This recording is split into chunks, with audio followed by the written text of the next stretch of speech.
Well, hello, beautiful people. Welcome back to the channel, guys. Welcome back to another Back to Work stream here on the V1 Simulation channel. I have been really looking forward to this one. I hope you guys are as well. We are in the FSLabs A320, currently sitting at Chicago O'Hare International Airport with a active sky weather, which is being a little bit weird. So I've rerun active sky to simulate Winter Storm Gale. We are going to be flying into New York's LaGuardia Airport. It is forecast right now, heavy snow, blowing snow, and a half-mile visibility in the historical weather. So we did have some light snow dusting here in Chicago. The aircraft is covered in snow.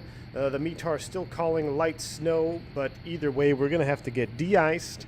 We're going to talk about de-ice. We're going to talk about anti-ice. We're going to talk about all kinds of fun stuff today on the A320. We are in the Back to Work session. So for those who are unfamiliar with the Back to Work streams, I'm going to be doing this one off of VATSIM because I don't want to, I'm running historical weather, and also I want to have more time to interact with you guys and focus on the task at hand. Number two is I'm probably not going to be very interactive in chat here until we get the boarding process started and the aircraft is preliminary set up, so just kind of follow along as I work through some things here, and then I'll be able to interact with you more in chat. The purpose of this stream is not only to be educational to you, but is also to help me get back in the mode for going back to work, because I am hitting the line here come January 2021. I got my notepad out, I got my iPads out, I got my study material out. I hope you guys are ready. Let's get this thing on the road. Flying Guitar Sam, good to see you here. Anderson C, Gaming Ninja Sheep, Aleem Ahmed, Anthony Anderson, Chris Daniel Smith, what's going on, man? Oniel Rodriguez, and of course a shout out to Holger Deutsch. Good to see you here, my friend. I know you've been around the channel a long time. You've been advocating for the FSLabs a long time as well. Couldn't be happier to see you here in the chat as well, man. Fubar, what's going on, man? Good to see you as well. So, hellos in chat. If I didn't say hi to you, I apologize. But let's go ahead and get this thing started, right? Obviously not very pretty Chicago here. It's just a default P3d. I was so close to buying like custom airports for the stream, and then I was just like, I can't keep going down this rabbit hole just for a stream. I can't be spending $50, $60 on sceneries just to do a single stream. But so we're just have to bear with that one. So let's hop into it, guys. I'm gonna get, whoop, not that view. I'm gonna get in the airplane here. We are completely cold and dark. So we're just simulating aircraft or flight crew arriving to the aircraft here. For the first time of the day. We get to the airplane, 27.7, 28.8. Remember, we're looking for that 25.6 and greater. Battery 1, battery 2. Let me know how the audio levels are as well, because this is P3d and I haven't run it on a test yet, actually. So hopefully the audio levels will be okay. So we got our ground power is available here. We'll go ahead and connect that. Aircraft begins firing up here. I'm going to go ahead and turn on our McDoos. Press and hold the brightness key, and I'm also going to resize this over here.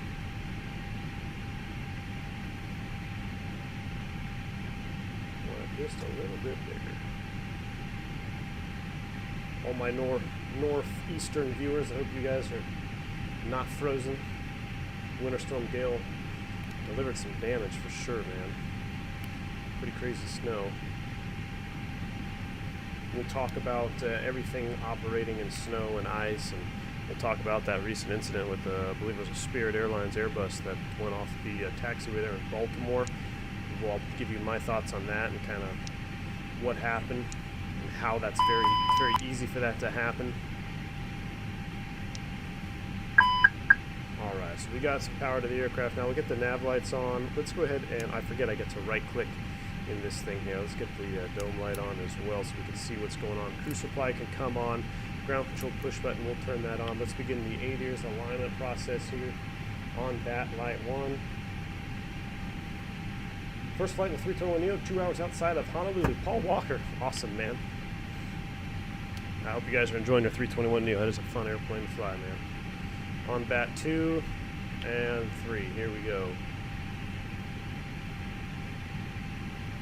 On bat 3, that looks good. Let's go ahead and do a quick APU fire test. Excellent. Engine 1. Of course, I'm verifying my ECAMs as well. That is good. Let's get the PA out and on for the flight attendant audio. Packs can come online. And we'll go ahead and leave everything else off because we have to fuel the aircraft. So let's get this initialization started here. 1649. We are going to get into our ATSU program. So, Atsu, you listen to the Vast Aviation audio of that, Fubar? You know, that's a real, I haven't even listened to that. I might pull it up during cruise. Hopefully we can pull it up during cruise, and we'll take a listen. All right, we're going to initialize this aircraft, guys. We are, hopefully it will, there we go, US 522. It auto picked us up here. Let's go ahead and initialize, request our data link, uplink for our flight plan. Sam says it looks like they didn't even scratch the plane in Baltimore. Looks like they handled it well. Can't imagine what to do if you lose traction in a turn. Oh yeah, man, it can be scary stuff, dude. All right, here we go. Chicago, LaGuardia, fuel on board 4.1. We're going to need to get more fuel for sure. ETA, or ETE, 1 hour and 34 minutes. That looks like us. That is confirmed. Operational flight plan data, blocked fuel 18.4. So let's go ahead and I got to, so in order for you guys to see PDFs and stuff on here, since we don't have AviTap, I have to manually turn on and off the scene in StreamLabs. So if I forget to leave it on, because sometimes I could just minimize this, but it still shows on stream and it's blocking a view, just give me, let's see, let's designate an emoji here. Designate the RIP emoji if I leave any window on, like I may leave Navigraph on or I may leave the PDF viewer on by accident, because I don't see it, but you guys would see it on stream. So if you see that, just start spamming that RIP emoji and I'll manually turn it off. Let's verify some things here. Let me get my handy dandy highlighter pen out. Planned gate fuel. This is a big one, guys. We got to deal with de-ice, anti-ice, winter operations here. 18.3. That's a lot of gas going to LaGuardia from Chicago, but we got a lot of stuff going on here. We do have an alternate today of Boston, so I'm going to highlight that, make sure we do get Boston loaded in the box. Hour 34 en route, planned burn of almost 9,000 pounds of gas. Okay, that looks good. I'm just going over here, no unusable, 1,500 extra. Love it when dispatchers do that. I put that in. Planned takeoff is 17.6. So I'm going to write that down. 17.6 on the planned takeoff fuel. That's our go, no-go number, unless we have to get more gas. All right. That looks good to me. Let's go ahead and turn that off. There we go. And we're going to do this. So 18.4 is what we need. 660, 849. Our departure time, I messed that up. It's actually going to be 17:45. That's our planned departure. We're going to do via GSX. We'll go ahead and send off our flight plan data here. Let's continue prepping the aircraft. We'll get rid of that.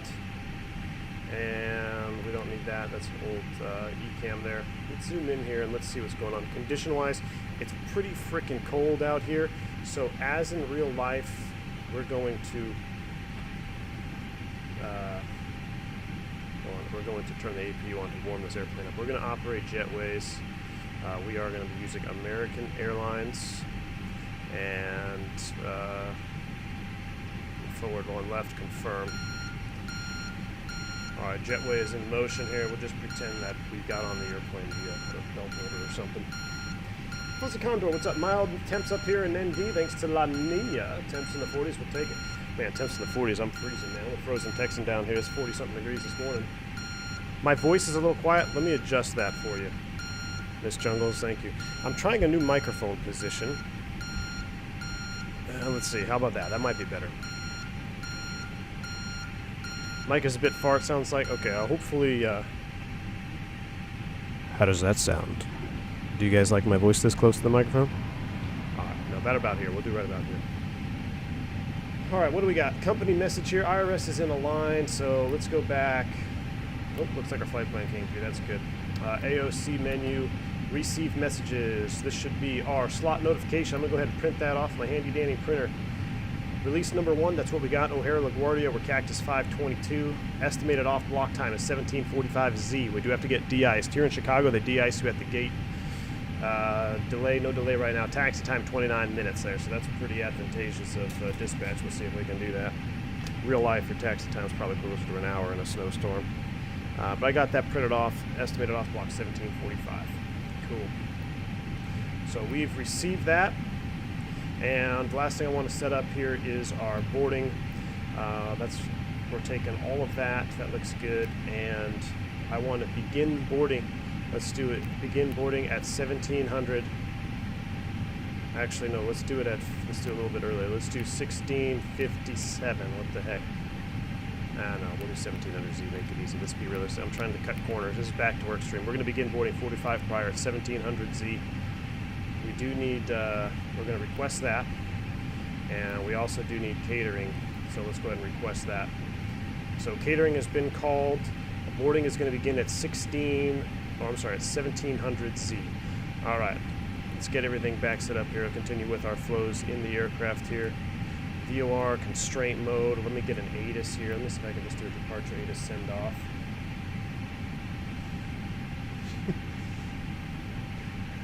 Usually it's 0 degrees right now, Fuzzy. Woo.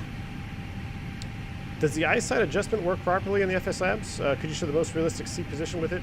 So I don't know how to change my default view here in the FSLabs. I can only zoom in and zoom out. I don't use X camera. I'm using the default camera position. But I could tell you, sitting this far back, this looks like it would be proper because I feel like I need to move my seat forward. I like to land at zoom 30 to be honest, but I always pop out my PFD and ND. Let's see what we got here. No information. Oh, I wonder because we're using historical weather, is that going to be a problem here? Weather ATIS. Let's see what we got. KORD. I don't even know if this will work with active sky. Let's see. O'Hare and where are we going? LaGuardia. Give me both METARs. Let's send that off. Again, dealing with distractions. That's good. Back to the overhead. Everything is fine. That's off because we're waiting for our fuel. So it's going to just have to be cold in here. Everyone's going to have to hang tight. Looks like we got a message back. I don't know. Will this work with? Yeah, it does work. Look at that.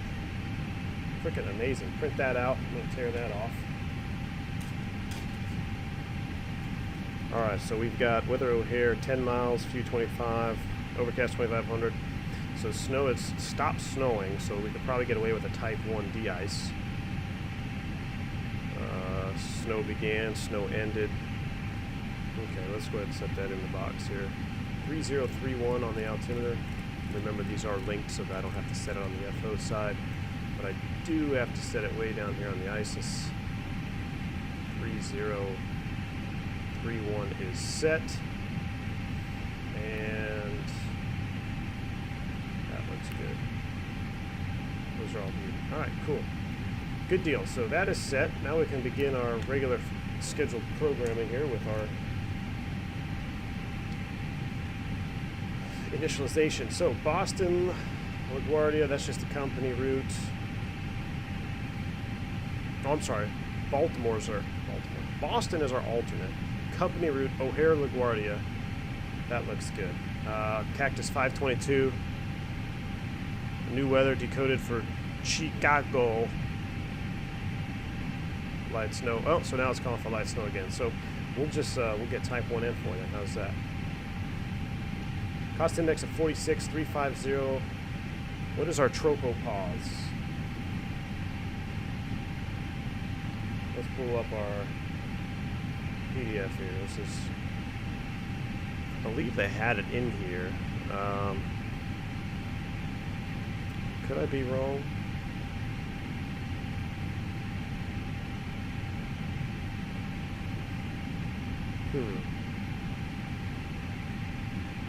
Landing way, takeoff way. Tropopause 373. So we're going to change that. We're going to go 37. We're going to go 37,000 here on the tropo. And what was our -3? So standard is -58, but it's actually colder than standard by 3 degrees. That's what this means right here. So it's actually going to be, yeah, -58, so it's 57. So we're going to change that here. We're going to go /-58 in our flight level temp. Active flight plan uplink right. All right, we're also going to go departure. No, Sido, it doesn't let you build it in here. That's fine. So what we do have to do is go fix info, O'Hare. So let me pull up and then close you. Gosh, this is one thing that's so annoying. All right, here we go. SID O'Hare 6 departure procedure. GCO is the identifier. Golf Charlie Oscar. And we also need to do our range rings of 5 and 8. So radius of 5, arrow right. We're going to create another O'Hare and 8 on the radius as well. So now we've got 2 range rings here. That looks good. All right, let's go ahead and step through our flight plan here. Let's bring this up. Let's figure the best way to do that. There we go. Dean Angelo, man, thank you so much for the $5 donation. He says, I'm making a home cockpit for the TOLUS 319. What buttons should I include from the overhead panel? Unlimited, 1 extra keyboard. I think your wing anti-ice and your anti-ice de-ice is going to be important. I think that you should have your ADIRs and, oh man, that's a tough one. I would do ADIRs, anti-ice, de-ice, all of your light switches if you can do that, because it's really hard to manipulate in the TOLUS, and fuel. And then if you have extra, go from there. All right, boarding is starting, so let's go ahead and continue to step through this flight plan here. But thanks again for the support, Dean. That seems pretty awesome, man. Keep us updated on your progress. All right, mobile, a dime, GURBS, land mode. There we go. Mobile, a dime, GURBS, ideas. Then we're going to join J146 all the way out to Keating. And then we're going to join the MIP4, which is the Milton 4. Biley vibes all the way down, Proud into LaGuardia. I don't have a runway for LaGuardia left. I'm just going to put in the ILS 31 right, or I'm sorry, the, oh man, I don't know what we got for LaGuardia. Let's get a LaGuardia ATIS here. Let's see what they're landing right now. Let's go ahead and just send off a METAR, see if we can get a LaGuardia ATIS. I know they were doing ILSs. Tropo is a tropopause.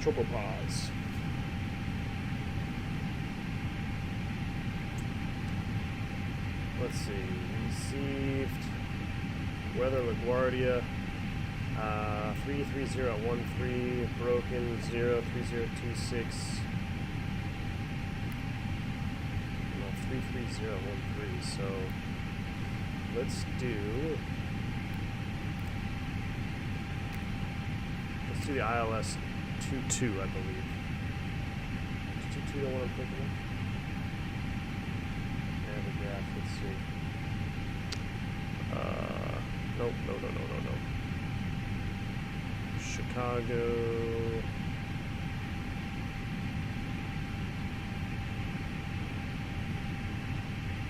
Oh, come on, man. I miss Avitab so much in P3d. Sounds like boarding has just started. So ILS 22, that's the one I want to plan on.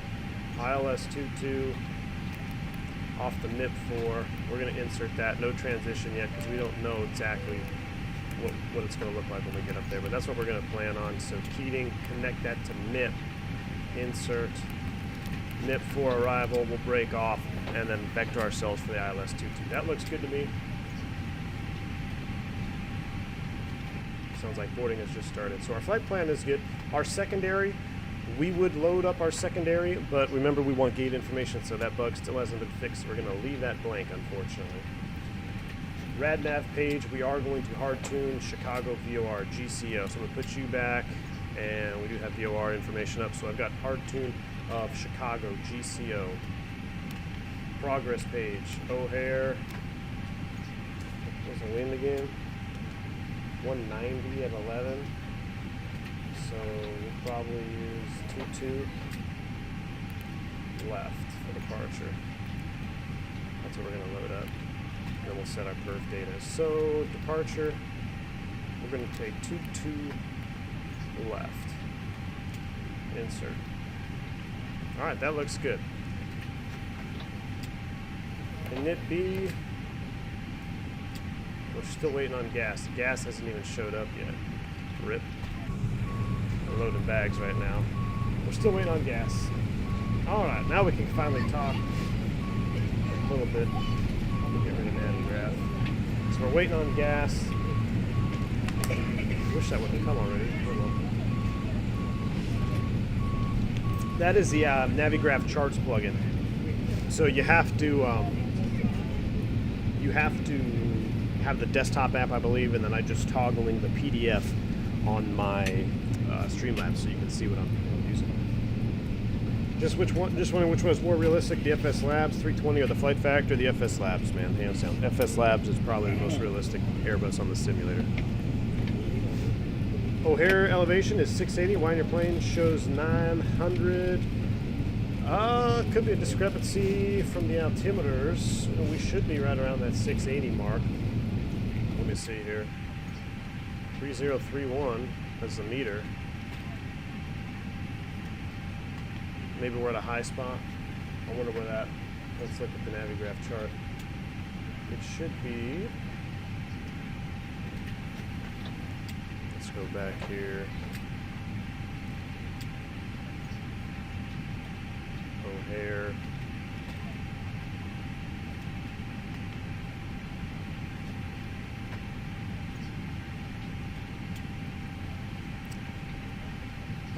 Let's see. First one to find that elevation. That one is 660 up there, 650. It might just be a conflict between the altimeter and the sim and what active sky is giving me. That would be my guess. That would be my guess.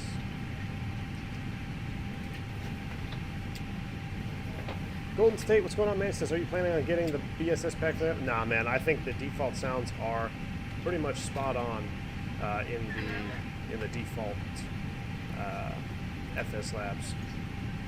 Plus, I don't fly it as much.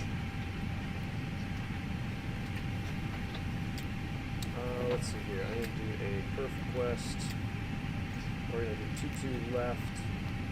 QNH 30.31. Temperature outside is 1 degree.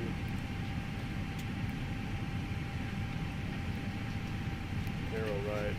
Estimated takeoff weight. I didn't get any prelims yet. That sucks. We'll just do what we got planned here. And an estimated MAC tow. I didn't get any prelim, but we'll send that off. We'll see what our preliminary comes at.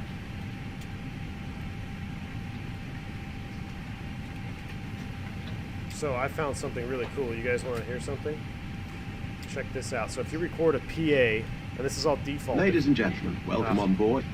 Please place your large bags into the... But if you record a PA up here and then go back to the aft view, you can actually These include see, laptops, you can actually hear it handbags, happening. It's pretty crazy.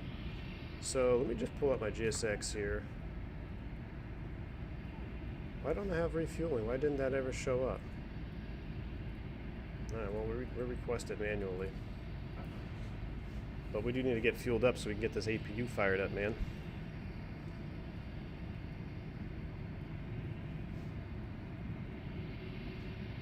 Is it coming to FS 2020? I don't know, man. If the FSLabs came to FS 2020, I think it would be lights out for any other simulator out there. But I don't see that happening for a long time. I don't believe FS 2020 has the capability to hold or to harbor the complexity of an add-on such as the FSLabs. Not yet anyway. It's too much in its infancy. In the future, I think it'll happen, but not now.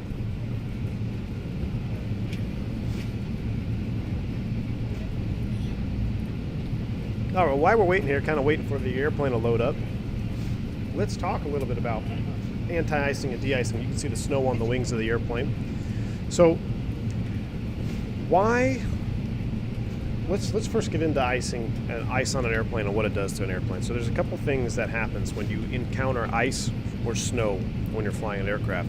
And the key to remember when we talk about anti-ice and de-ice is that the effects of icing on an airframe are cumulative. So you don't just get one or the other or two of the three, you get all of them. They all pile up. So the first thing we'll talk about, just looking at this wing right here, we can tell we have some type of snow or leftover frost on the top of the wing here. So that's weight, right? Added weight. We know by now, if you're an advanced flight simmer or just someone who's been flying sims in general, that weight inadvertently, well, actually, weight directly corresponds with the performance of your aircraft. The heavier your airplane, the less performance you have. So any type of ice accumulation or snow on the aircraft or anything attached to the airplane is going to increase weight. So we've got that going against us. So we have weight that's increasing and decreasing the performance of the airplane. Along with weight, when you accumulate ice, we also do something that changes the airfoil. Okay, so in modern jets, especially modern airliners now, everything has been tested and wind tunnel tested and engineered and over-engineered to be as efficient as possible.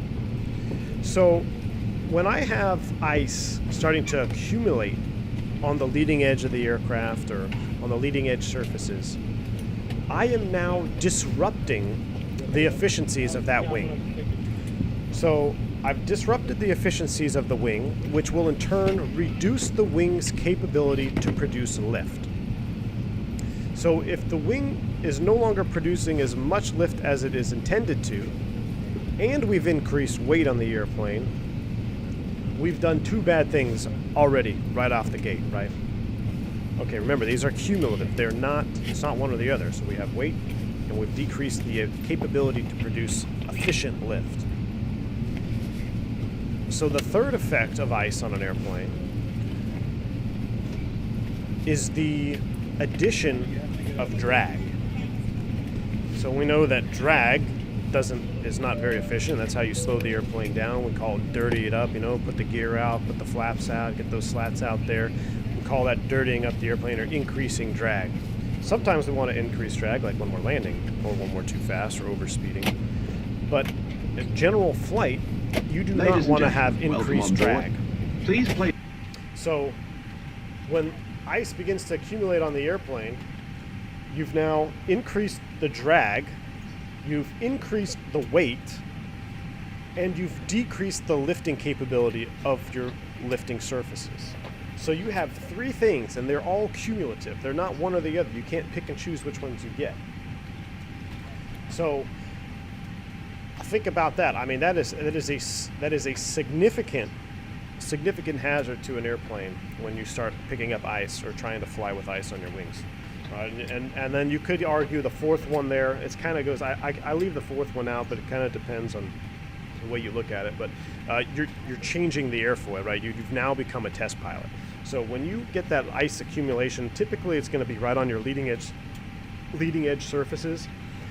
But you've now become a test pilot because you're flying a wing surface that was not designed to be that shape because of the shape of the ice around that leading edge. So we don't get, as airline pilots, you don't get paid enough to be a test pilot, especially something completely untested. So it's not good to have ice on your airplane. I can't stress that enough, especially for, when you're going through your private or maybe you're going through your instrument training, you're flying light GA airplanes. The effects of icing on smaller aircraft can be significantly more substantial than larger airplanes, but that's not to say that it's not a hazard to larger airplanes. Larger airplanes are definitely susceptible to adverse effects of icing conditions.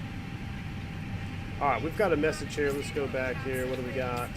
We got our performance. Here's our prelim. I'm going to print this off here. So hair 2 left, 1 Celsius, anti-ice off. NHG 3031 packs on. That looks good. Requested is 154.5, 30.8 on the MACTO, down 0.5 on the stab trim. Here's our prelim speeds. Looks like we are not going to flex today, though. We are not going to flex because we have contaminated surfaces. But that looks good. So I've got that printed off here. That's just a preliminary. We'll look at our final numbers once we get all of that in. So there we go. So we're going to go ahead and return back. We'll go back to the flight plan page here while we continue to load up here. 55 of 176. Hey, a fuel guy just showed up. Good. And once we get the fuel on, we'll fire up the APU and start warming up this airplane. Sam says prop ice reduces thrust. True, exactly. So when you're looking at, a propeller-driven aircraft, getting ice on a prop is also reducing the efficiencies of the propeller. You get into ice shedding and all that. I've got some pretty cool ice shedding stories.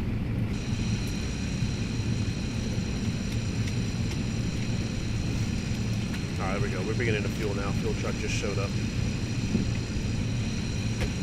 So I don't know if you've seen the spinner that I posted in the new Discord. It's got the ice accumulation there. That's a real shot from an IAE V2500 engine and getting that ice accumulation on the front. So we're going to talk about the de-icing systems. And actually, since we're sitting at the gate here, if we came to the cockpit and this cockpit window was frozen or frosted up, which is not uncommon if you're sitting on overnight. We got our probe window heat button here. We can go ahead and turn this on. With engines off, this will heat up your windows and your probes. And by probes, I mean your tap probe, your AOA, your pedostatic probes, think pedostatic systems, all the probes on the outside of the aircraft. This will turn them on, override them on the ground. Now, once you start up one engine, you no longer need to use this push button because it is automatic and it will begin heating your windows for you. But if you were to come down, maybe you're simulating a flight here and you get to your cockpit, everything's frosted over, go ahead and turn on your probe window heat push button. That'll get everything defrosted so you can at least see out the airplane without having to start an engine. Large bags into the overhead locker, wheels first, and keep your small items under the seat in front of you. All right, we're continuing to load up here. Let's go ahead and set a quick squawk code. Actually, we'll leave it at 2000 since we don't have an official squawk code. Everything else is good here. I should continue with the rest of my brief. Ice, great in your drink, bad on your airplane. There you go, man. That's exactly right. We're not going to use the DCDU, but everything else is set up. We're not going to use our squawk. On the overhead, we're still waiting on our gas, so we're going to leave the fuel pumps off. Let's do a quick departure review here. We'll pull up the Navigraph. So on the O'Hare departure, I pinned it, I believe. Oops, where are my pins? I don't even know where my pins are. Oh well. Let's see, here we go. O'Hare 6 departure. It's a vector departure. We are going out to mobile transition. We're going to be taking off 22 left. We have two restrictions on this SID here. We need to cross the 5.5 DME arc at or above 3,000. We also need to cross the 8.5 DME arc at or above 4,000 feet. We're going to be taking off 22 left. I'm going to be using a Toga thrust for contaminated runways. I'll probably keep it in Toga or may even keep it in MCT, bring it back to MCT there, just so we make that first restriction at 5.5. I don't foresee it being an issue, but we always have that maximum continued thrust available for departure. Let's see, as far as our taxi out to 22 left, we are over here on the Hotel Alley. We're going to come out probably Alpha 14, Bravo, November, 22 left full length or something along those lines.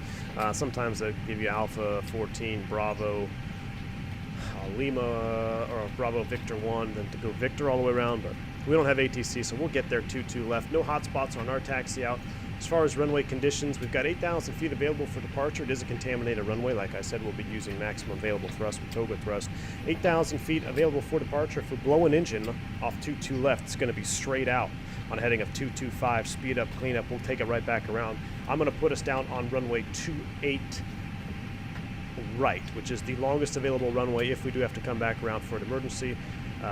We'll speed up, clean up, like I said. We'll make left traffic. I think we'll be visual right now. The clouds are kind of dissipating, so we'll be able to do a visual approach right back here on 28 right. But that's pretty much all I got. We're in standard A320 for tail strike avoidance. That's all I got. Any questions? No questions. We got another message here from dispatch. What do we got going on here? AOC, received messages. Load sheet. Here's our prelim. I'm going to print you off, and I'm going to go ahead and accept that. Make sure you always read it before you accept it. So I'll print it off, but I'll go through it here on the McDo for you. O'Hare LaGuardia, 0 fuel weight 136.7 with a max of 137.7. Slant Lima. Takeoff fuel 17.7. That's our bingo number. Takeoff weight is estimated 154.5. So that's pretty good. That's what we put in the prelim for our preliminary numbers. This is landing stuff, unloading passengers. We're taking 176 people up to LaGuardia, so we got a pretty full flight today.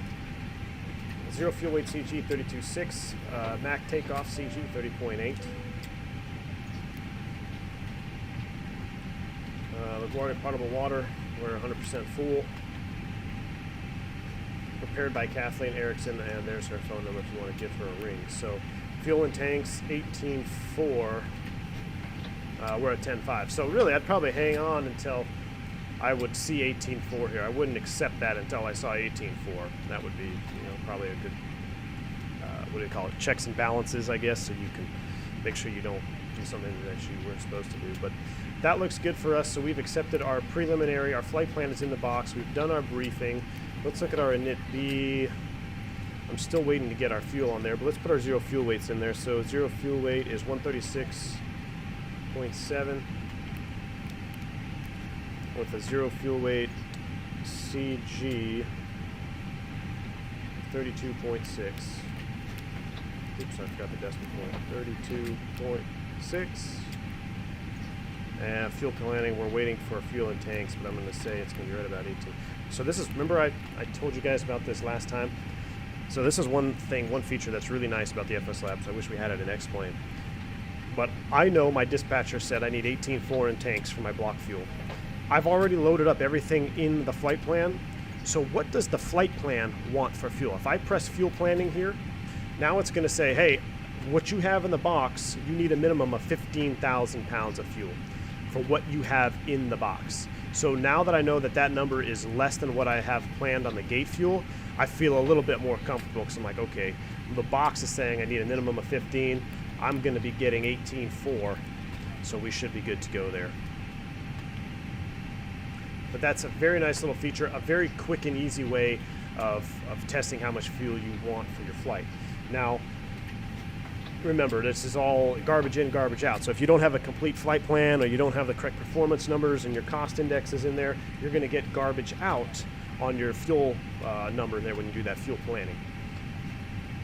But this says we're going to have 46 minutes extra time with our final time of 30 minutes. Alternate fuel is 3.1, so we're going to be looking good as long as we get that full 18.4. Now I want to show you guys something really cool here. Let me go back to the cabin. There's no audio going on, so check this out. This is stock. This is default. I'm going to make a PA right here. Where's my LaGuardia weather? That's O'Hare. Did I print off LaGuardia? I don't think I printed off LaGuardia. I'll just wing it here. Ladies and gentlemen, welcome aboard our flight, U.S. Airways Flight 522, service to New York's LaGuardia International Airport. Appreciate your patience here as we finish up loading up some of the bags, getting the paperwork done up front. Pretty soon the flight attendants will be coming through the cabin with a very important safety briefing. We do ask that you give them your full, undivided attention. If there's anything we can do to make your flight any more enjoyable, please don't hesitate to ask. Welcome aboard. Ladies and gentlemen, welcome aboard our flight, U.S. Airways Flight 522, service to New York's LaGuardia International Airport. Appreciate your patience here as we finish up loading up some of the bags, getting the paperwork done up front. Pretty soon the flight attendants will be coming through the cabin with a very important safety briefing. We do ask that you give them your full, undivided attention. If there's anything we can do to make your flight any more enjoyable, please don't hesitate to ask. Welcome aboard. How cool is that? I mean, I literally just made a PA, and it popped through, and you only hear it when you get back into the cabin. That is the type of immersion we're talking about. Is that fuel planner in the real airplane? Yes, it is. It is, in fact, in the real aircraft as well. Top altitude, we don't have any ATC, so we're going to spin it all the way up to our, what do we have, 350? I should probably finish that here. What are our, yeah, 350 was the initialization. Optimum is 3.5, so we're looking good. We are looking pretty good. We just need some perf numbers. We're finishing up the loading, 1721. We're going to have to get de-iced. So as we finish up that, let's see. Man, he's still working on the gas. So I will talk about de-icing here. All right, so we talked about the effects of ice on the airplane, right? So we know essentially it is not good. It's not good to have it. So how do we get rid of it? Well, in the air, we have a couple systems on the airplane. We refer to those as anti-icing systems. Anti-ice meaning it prevents the accumulation of ice on the airplane. Ladies and gentlemen, welcome on board. Please place your... All right, we'll go outside here so we don't have to listen to it. So anti-ice prevents the accumulation of ice accumulation on the aircraft. De-ice removes ice that is already on the airplane. So when we're sitting at the gate like this, there's been a snow dusting, there's ice on the fuselage, there's ice on the wings, we need to get it off.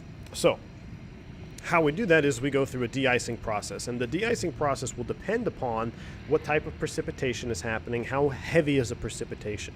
And that precipitation is measured in, or we have a table in our charts, and every airline will have their own, whether it's a COM or wherever you have your quick reference handbook for your anti-ice, de-ice procedures.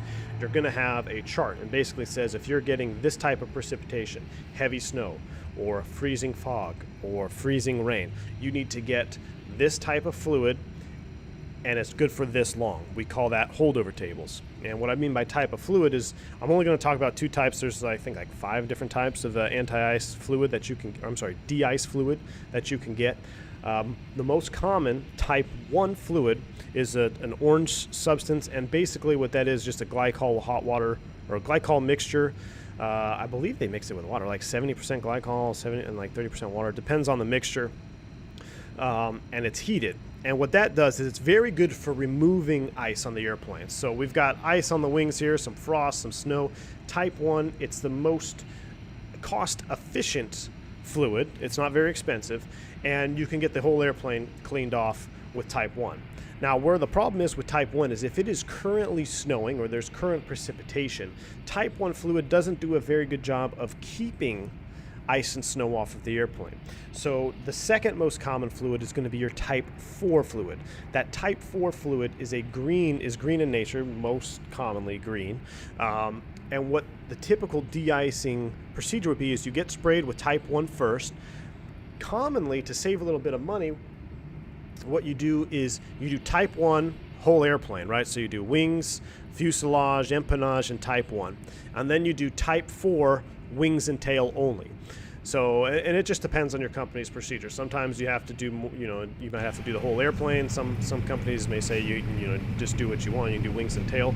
So the Type 4 fluid is, like I said, green in nature, and it actually is designed to stay on your airframe or on your lifting surfaces until a certain speed down the takeoff roll, right around that like 80, 100 knots. I don't even know the speed. But what happens is when it sticks to your airplane, it prevents that snow from sticking. It essentially melts the snow. When the snow lands on it, it melts off, and it stays nice and clean. You can keep a nice clean surface. A way to tell if your Type 4 has failed is if you get sprayed with Type 4, that green fluid, and then all of a sudden it starts to look really cloudy and hazy. That means there's some type of problem with the mixture. When you get sprayed with Type 4, you should remain a nice clean, nice green wing until the aircraft rotates or gets off the ground. Then all that fluid comes off. It takes all that accumulation with it, and you have a nice clean airframe getting up into the sky. What is the orange stuff? The orange stuff is Type 1 fluid. That's your Type 1. Type 4 is green. Now I think there's Type 3, 4, 5. There's 5 types, but the most common I see are Type 1 and Type 4. Type 4 is a very expensive mixture, so again, it's pretty common to see do de-ice. I need Type 1 whole body, Type 4 wings and tail only, and then you're good to go. Now, since it's not currently snowing, I don't believe we need Type 4 fluid. I'm going to see what GSX does. If they allow me to do Type 4, I'll do it just because I want to see it happen. I've done a Type 1 de-icing with GSX. Welcome on board. But we'll see what it gives us here when we get our pushback. Type 1 carrot juice. You got it, man. Matthew, what's up, man? He says, I just got home from my job as a de-icer. Looking forward to hearing your pilot perspective. Matthew, awesome, dude. Welcome to the channel, man. I'm glad we have some de-icers. Hats off to you guys. Where do you are you in the United States, Matthew? Or for your de-icing? Curious to know what where you de-ice aircraft at, but hats off to you guys, man. All right, I don't know why that new weather thing keeps popping up. That might just be because of the custom weather I got rocking here. All right, so we have our fuel 18.3. That's close enough. Typical right at 18.4. Let's warm this airplane up. We got our fuel pumps on, seatbelts on, prime the APU. On and auto, there we go. RMU, and we need to start warming this airplane up. Can you show us the tables for de-icing? Brandon, I don't have any. I don't have any. They're all on my iPad. I don't have any on the computer. But I may be able to Google some, and we can go over it. But yeah, your de-icing, your tables, your holdover tables is what we call them. Whoa, sorry guys. Your de-icing or your holdover tables, they're all going to be in your company manuals, and they'll basically tell you how long you can stay on the ground after being de-iced without having to get re-de-iced. Bravo Tango says, I've never been in an airplane that had to be de-iced. Not really common in Spain. I guess in Spain it's not very common, man. Charlotte, awesome, Matthew. That's awesome, man. So you got those hardcore little, those, I don't even know what the de-icer trucks, and you're sitting up there in those little cabin, that little cabin thing. I love it, man. APU spooling up there. It's chilly outside.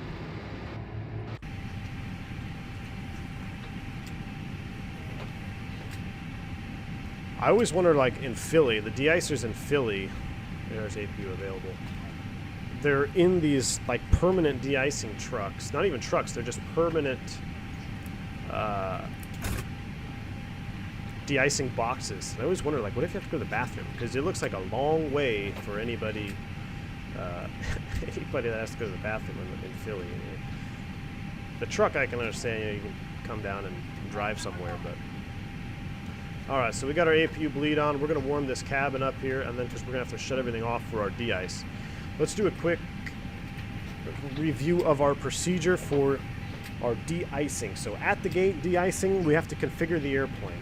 The fluid that we talk about, the Type 1 and Type 4 fluid, is pretty nasty stuff, especially if you inhale the fumes.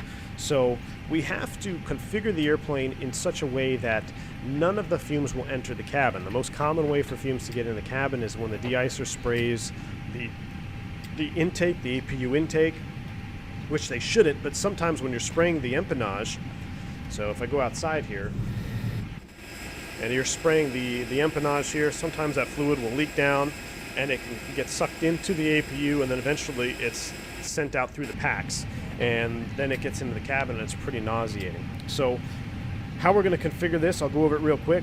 Parking brake on, external air, we'll make sure we disconnect. Cabin pressure mode selector will be an auto. Engine bleeds, we're going to have to turn off. APU bleed, we're going to have to turn off. APU, if not required, off. So if we have one engine running, then we can turn the APU off, but we're going to have to do de-ice with engines off. So the APU will be on with the bleed off. We will press the ditching push button on the overhead. That will close the outflow valve. It will close a couple of the external valves. The power switch, if you have Wi-Fi aircraft, blah, blah, blah. Engine shutdown, with which they will be engine anti-ice off and engine masters off. We'll notify the passengers, we'll communicate with the de-ice crew, and then we'll go through the reconfiguration stage. So essentially what we're doing is we're going to shut the packs off, the bleeds off, and press the ditching push button. We're going to seal up this airplane so it's nice and protected throughout the de-ice process here. So we got a message here. This is probably some of our final loading here. What do they want? Let's see. New message. Here we go. Perf takeoff info. That's what I want. We're going to keep that. I'm going to print that. What do we got here? So perf takeoff, estimated weights. Come back here. 137.0 and 31.2. So we're going to change that 137.0 and the CG 31.1. Well, that's takeoff weight CG, so we're going to leave that. There we go, 137.0 with a takeoff weight of 154.8. So let's go back in here. Performance, runway 22 left, 3031 still on the meter, 1 degree. Estimated takeoff weight now is going to be 154.8 with the estimated CG of 31.1. So those are our most recent up-to-date numbers. I'm going to send those off for perf. That is queued. Fuel, we took 4721 in gallons. Fuel report is sent, so we've been fueled. Everything else looks good. Seatbelts are on, the APU bleed is on, everything else is ready to go. We're just waiting to finish up the passengers here. Look at that, we're just about 10 minutes prior to push. We've gone over everything is in the box. Things are looking good, guys. We're on time.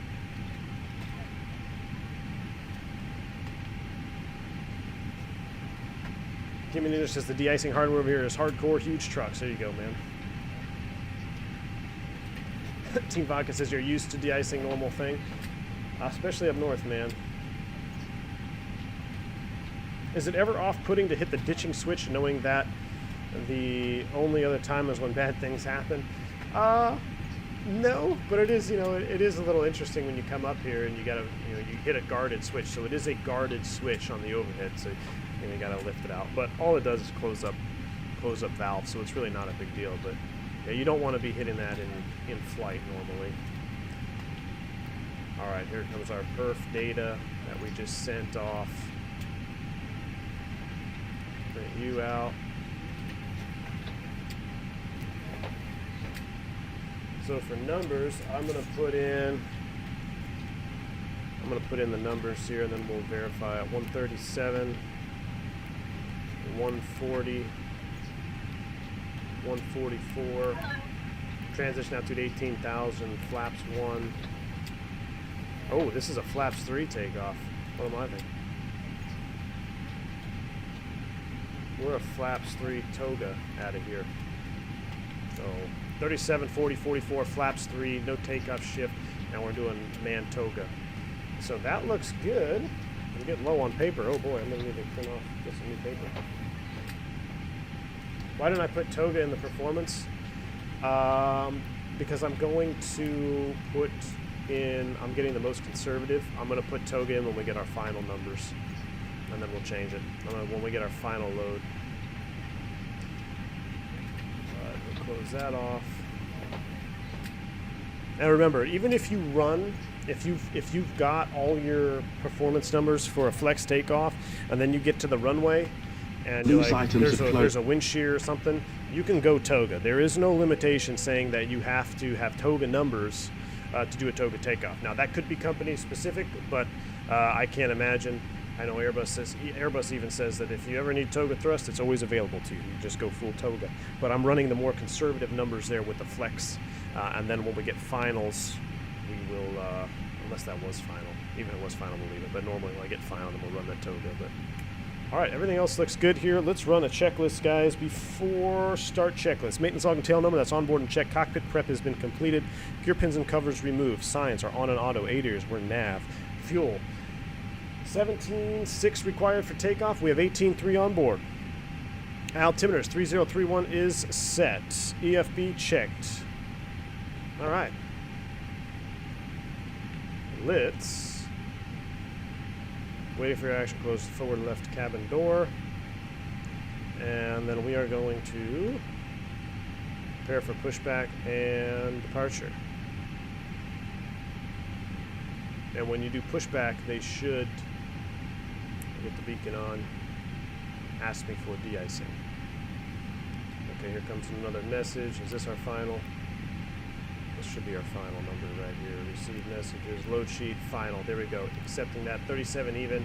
LaGuardia, takeoff weight 154.8 versus... Yeah, I'm already switched over, so he should disconnect the external power. I'm already switched over. 134.8. Fuel and tanks 18.4. We look good. All right, we've accepted our final plan. Do I have to close that forward door? No, they're closing it.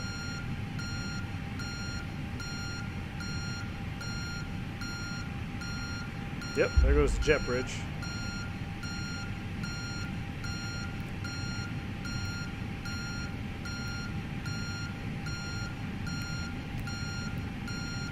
So let's go. Hello, Captain. We're ready for pushback.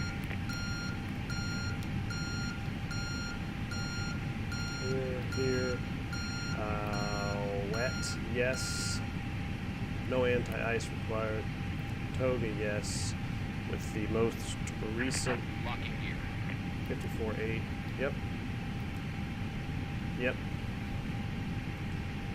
Send. Those are our finals. And he's ready to go downstairs. So we were just waiting. You can do 3 ice, de-ice and McDo in the FSLabs. It should be... No!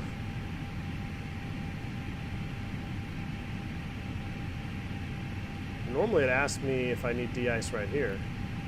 Let me see in the menu.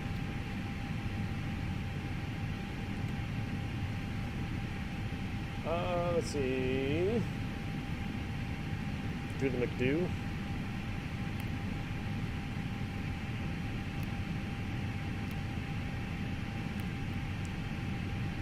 Visuals, where would it be? Where would it be? It would be maintenance.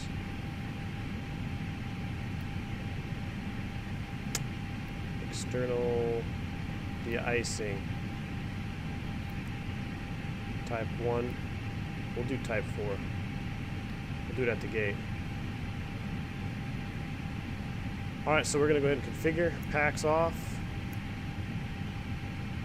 APU bleed is off. Ditching push button. Oh boy, how do I reach that? Is on. And de-icing. Man, I thought it would come. They would come and do it. This just says in progress. This is lame. Wow, well, I'm not gonna wait here for that. That's lame. Let me do through GSX. Normally GSX.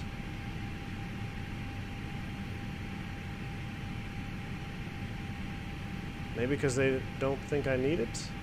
GSX will actually come and de-ice the airplane. Well, that is really sad. That was the whole point of this stream.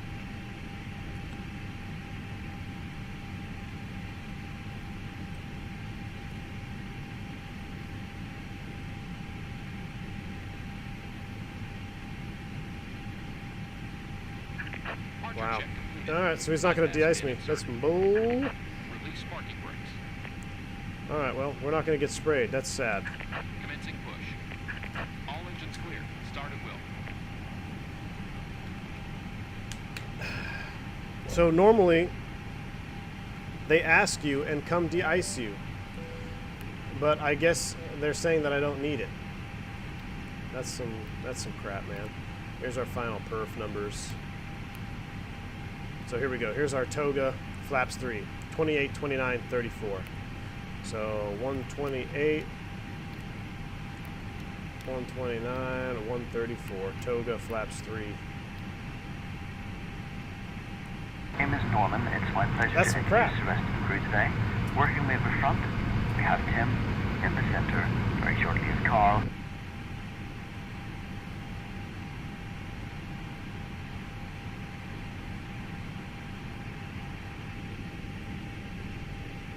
Yeah, normally I did it last time it worked just fine. When he pushed back, he asked me for de-ice. Get out of the cockpit and punch him.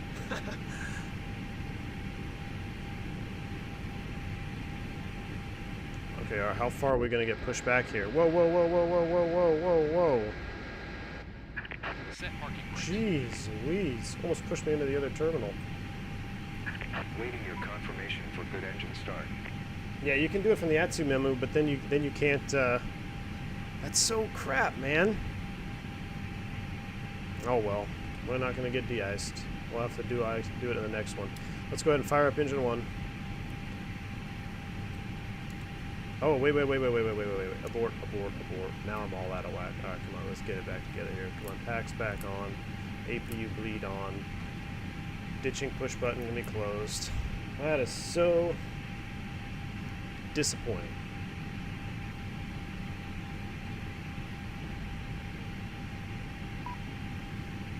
Alright, there we go.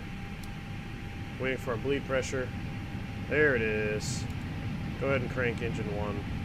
Put on your own mask before helping Jeez, you others. pushed me into the freaking terminal. If we land on water, take the life jacket from under your This seat. is prepared Put it over your 3D, head. man. Pass the tapes around your waist. Yeah, FSLabs has built-in de-icing, Click but it's together crap, man. They use the GSX and one pull the because they strap to actually adjust. come to your aircraft Do and not spray you, inflate and you it can see the inside the fluid aircraft. on your airplane. It's When unreal. outside, inflate by pulling the toggle. If it fails to inflate or needs I don't know. topping I think up, it's because it has blow something to do into with the tube. historical weather, and it's not There is a actually light snowing and right whistle now. for attracting attention. We also carry flotation aids for children. Your tray table must now be stowed, armrest down, window blinds open, and seatbelt fastened. We wish you a pleasant flight.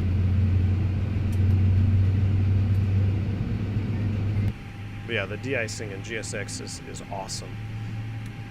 Very, very realistic.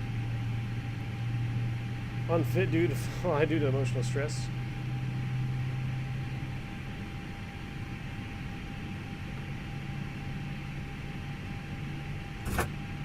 Good start on 1. Get out of here. Good for nothing. Pushback truck.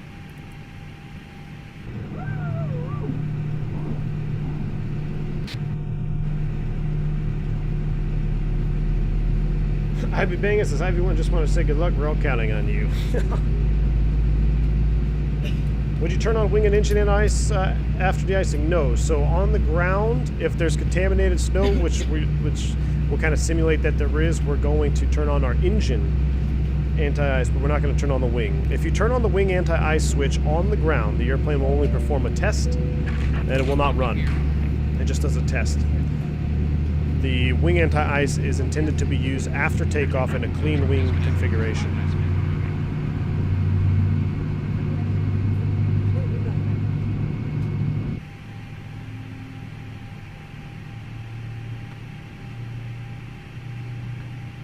I was wondering if I could call him back after.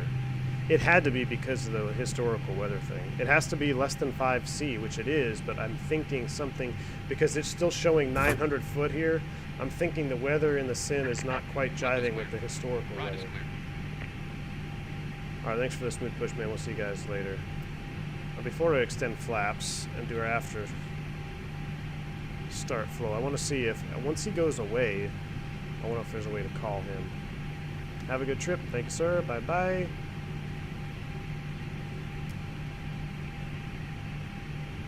Oh, that's parking positions. Alright, well, we're not going to get sprayed. GSX, you're trash. Alright, there goes our tug. After start checklist. We're going to arm you. I still got to bind that. We're doing a flaps 3 takeoffs. Check this out, man.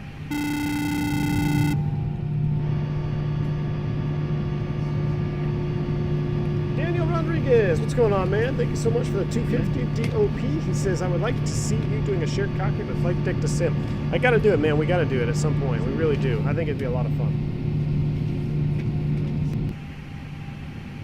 Was that 3 or full? That's 3. All right, flaps are set. APU bleed. That can come off. Engine anti-ice 1 and 2 can come on. And that actually changes the idle and the ITT. Look at the numbers changing. Look at that. So watch this. I'm going to turn off engine anti-ice on engine 1.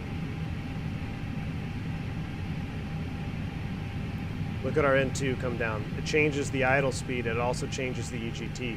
So engine 2 is running bleed. So the engine, and we're going to talk systems in cruise, but the bleed is coming from the 7-stage compressor section of the engine on the V2500.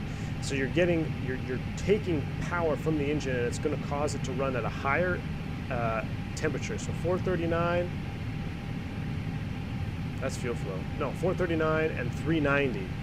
Check that out, man. That's pretty crazy. And the idle is slightly changed, 25.1 versus 24.7. But we're going to run them both. And there we go. It changes it again. So that's pretty impressive. Taxi light can come on.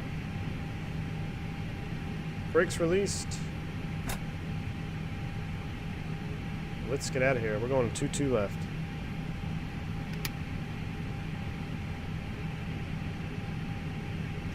Says FSLabs has built-in de-icing. Yeah, I tried it, but I don't want to just sit there and look at a timer. The GSX de-icing, it actually comes and sprays your airplane, and you can see the fluid on your airplane. It makes any other type of de-icing look stupid. But we configured the airplane, then we unconfigured. We got our bleeds back on, and we're going to taxi out to 2-2 left now.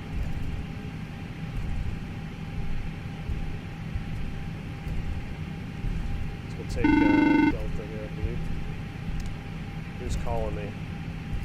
Is that Norman? What do you want, brother? Hello, it's Norman.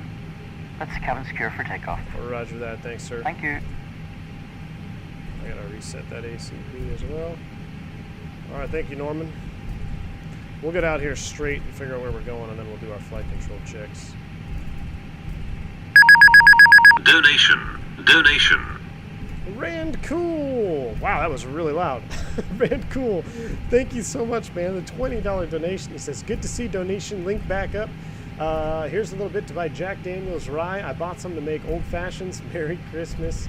Happy New Year, and thanks for all you do, friend. Rand Cool, thank you, sir. Merry Christmas to you and your family as well. Thank you so much for that generous donation. I will definitely be putting that in the Jack Daniel's fund, my friend.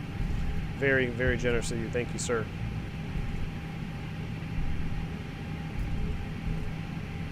All right, we'll get it nice and straight here. Wow, my tiller is a little funky. And let's go ahead and do our flight control check. Here we go.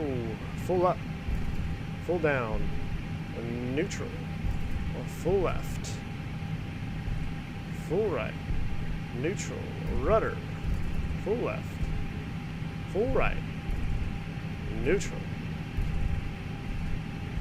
Auto brakes max. Takeoff config. PWS. Auto.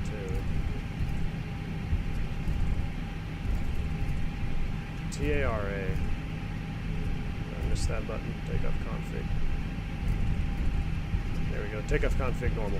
Alright, let's run some checklists here. Before takeoff checklist, gross weight comparison.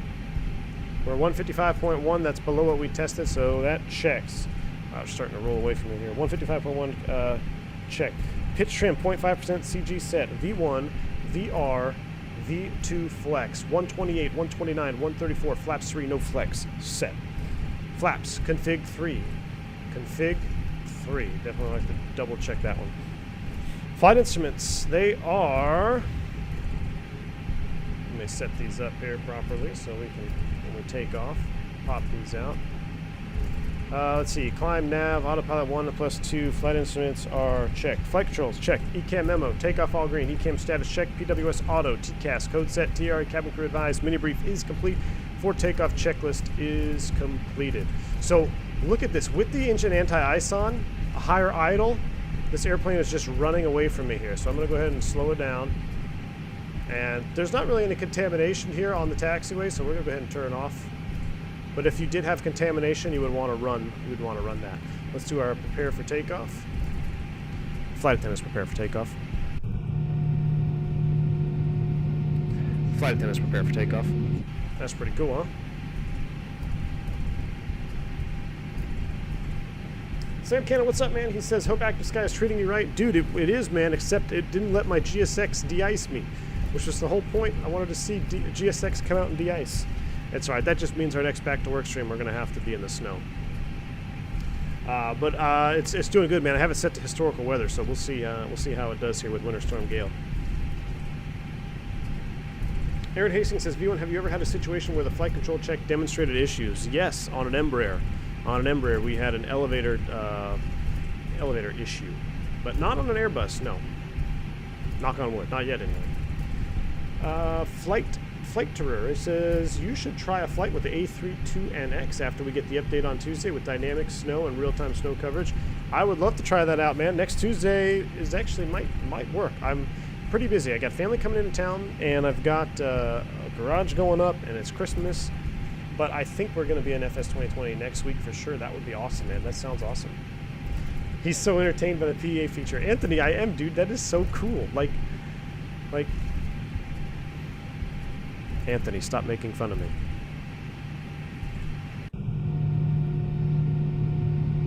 Anthony, stop making fun of me. Like, that is so cool, man.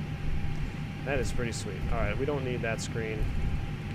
2-2 left is right here. Cactus 522, 2-2 left, line up and wait. Alright, line up and wait, 2-2 left. Man, it looks like they didn't, oh my gosh. There we go.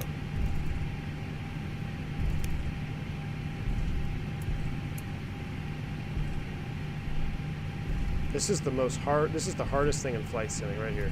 Turning on your damn switches while steering the airplane.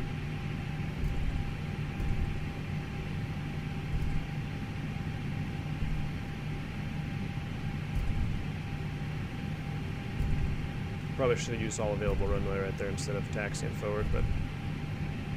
Alright, here we go. On departure, we are going to fly heading 210. On departure, heading 210, Cactus 522, 22 left, full length, cleared for takeoff. Alright, let's do it, guys. Maximum Yoga's in chat.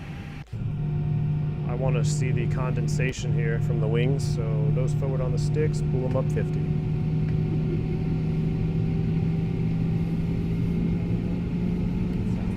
Yoga.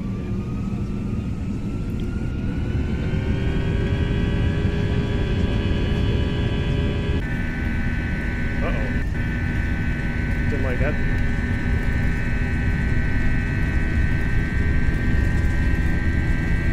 $80 knots, thrust set.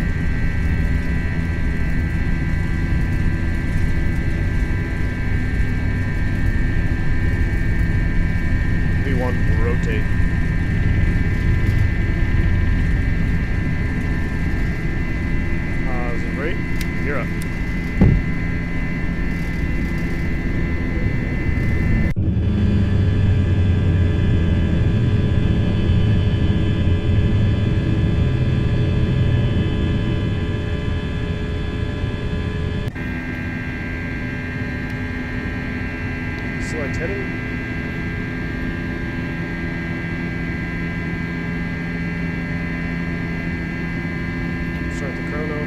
temperature. There's our acceleration altitude.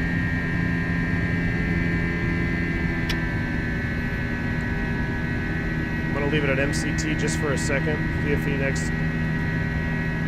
Flaps 1.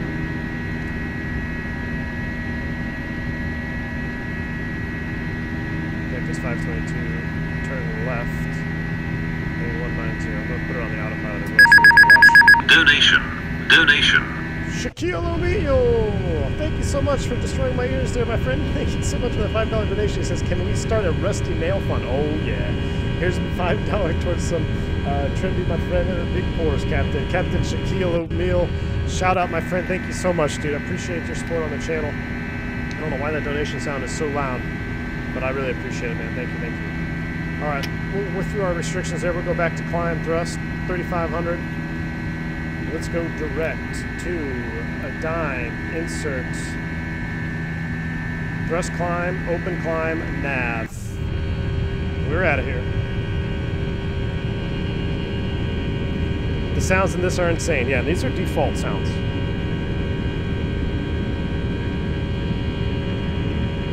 And I gotta figure out how to keep my ears from getting destroyed here. Let me turn down the engine sounds a little bit.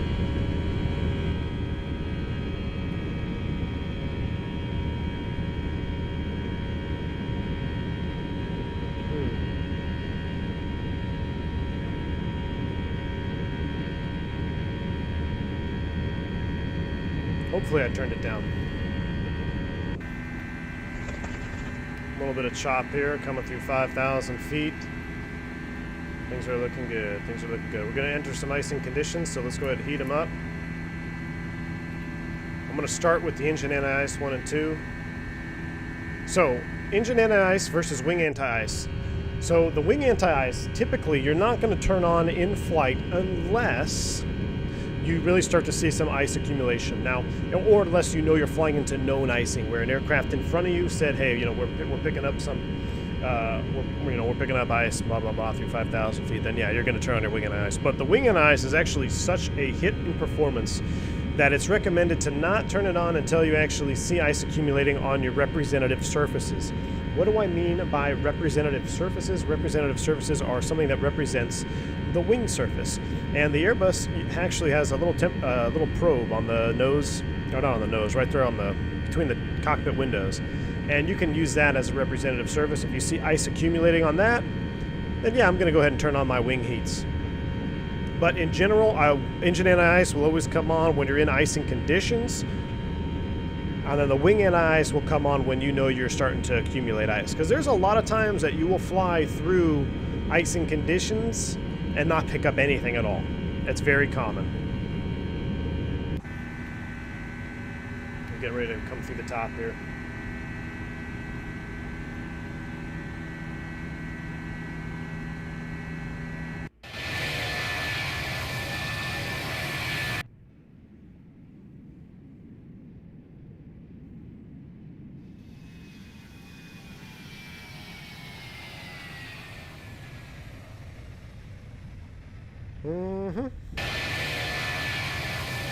Oh, that's pretty loud, I'll tell you what. Alright, there's 10,000 feet. We're out of the ice. We'll go ahead and turn that off. Wing lights can come off. Lights can come off here. And we'll go ahead and ding the flight attendants through 10,000. We'll go ahead and cool this cabin down a little bit. Back to normal. And we are on track to mobile at a 10.7. Cost index climb speed is 315. So another thing, at 10,000 feet, we're back to work. We're going to do our clear and copy. RadNav, I'm going to clear out GCO, but it auto-tuned. So now it's auto-tuned itself now to CGT. And then our secondary, we would go ahead and copy the active, but for gate information, it's a bug. I'm going to not copy it. I'm going to leave the secondary blank. But clear and copy at a 10,000 feet. You can also, come in here, your fix infos, and clear out your old fixed info since we no longer need those anymore. So there's our cleanup, and we are looking good. We are looking good. Ladies and gentlemen, please keep your seatbelt fastened while the seatbelt sign is on. We recommend that you keep your seatbelt fastened whenever you are seated. toilets are located at each end of the cabin. Remember that smoking is not permitted at any time. This includes e-cigarettes. In just a few moments, we'll commence our in-flight as soon as he's done with his PA, and and we'll get to fresh food do some chatting here. Full details can be found in your in-flight Ramon brochure. Thompson, he says AV1 You can when also pulling purchase on the a selection stick. of hot beverage. Okay, I can't listen to that. I'm going to turn this down for myself. It's pretty loud. Ramon Thompson says, when pulling on the stick to rotate the aircraft, are you commanding a G-load or is it directly moving the elevator, if that makes sense? So, Ramon, it's actually an interesting question that you bring up. So the Airbus, in normal flight phase, you are always commanding that G-load and roll rate. However, on takeoff, there is a blending phase that happens between rotation and the airborne phase of the airplane. That blending phase is you're blending that direct relation from side stick deflection to elevator control. So after we start our first engine, we get those little whiskers on the PFD, right? Those show the side stick deflection, and that is also a direct link between side stick deflection and elevator deflection on the ground. So it's almost like when you're on the ground, the airplane is acting like it is in direct law, even though you're in normal law. But when you take off, there's a blending phase that happens right through there. It's a blending. So you have to go from that initial direct relationship from the side stick to the full-blown G-load / roll rate phase of flight. So there is a blending that happens there during takeoff, and you can feel it. Like if you're going down the runway and you start rotating in the real aircraft, you feel that it is much more responsive. There was an instance where an airplane actually tail struck because of a guy on training, and he just pulled aft on the stick really fast and didn't fully understand the systems at play underneath the basic, it's fly-by-wire and blah, blah, blah. And it just caused for some confusion, and combined that with an interesting training situation. They actually had a tail strike on rotation in a 319 out of LaGuardia, actually, believe it or not. So you have to be careful during rotation, but the answer to your question, the long-winded answer, it's a blend. That's the only time in normal law where you're going to have that direct relationship where it blends into that full-blown G-load. This is the U.S. Airways livery, yep. Carta says, this is a very British cabin announcement. Yeah, Carta, I still need to change it, man. I got to change it. I've never heard of this flight sim before, ever. This is P3d version 5. It is essentially FSX with a new name and a lot more expensive. I really don't know what's different between P3d and FSX other than maybe some clouds. When you get into P3d default, it is essentially FSX, man. It really is. I know that might piss a lot of people off, but X-Plane for me is such a much more intuitive simulator. It's a lot prettier by default. P3D you can make look really, really, really good, but you need deep pockets, man. It's a very expensive simulator to get up to the level of beauty that we see in X-Plane and FS 2020, where I don't think anything can rival the beauty of FS 2020, though. I really don't. All right, so there's our standard. We'll go ahead and set standard. Out of 18,000 up to 350. Seems like a smooth ride. We'll go ahead and turn that seatbelt sign off here. I'll make a PA in a second after I get to Bravo Tango Sierra. He says, keep up the good work. I love the podcast, by the way. Bravo Tango, thank you so much, man. I appreciate that donation. Glad you're enjoying the podcast. I am trying to finish the recording for the last one, probably, I don't know, maybe today, actually. I'm going to release it a little bit early. I got to go cut down a tree after this stream. But I'm going to release the podcast for this month before Christmas time. That way, I think I'm going to be pretty busy next week. But I appreciate the donation there, Bravo. Appreciate it, man. All right, so we're out of 18,000. How we looking?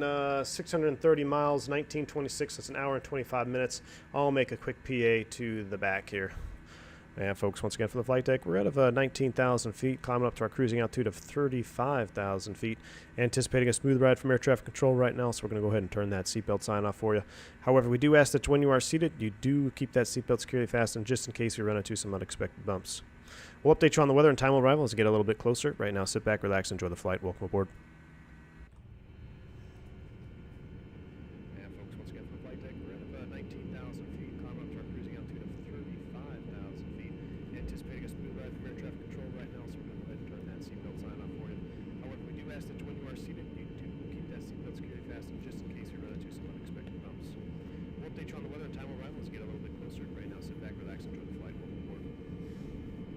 All right, all right.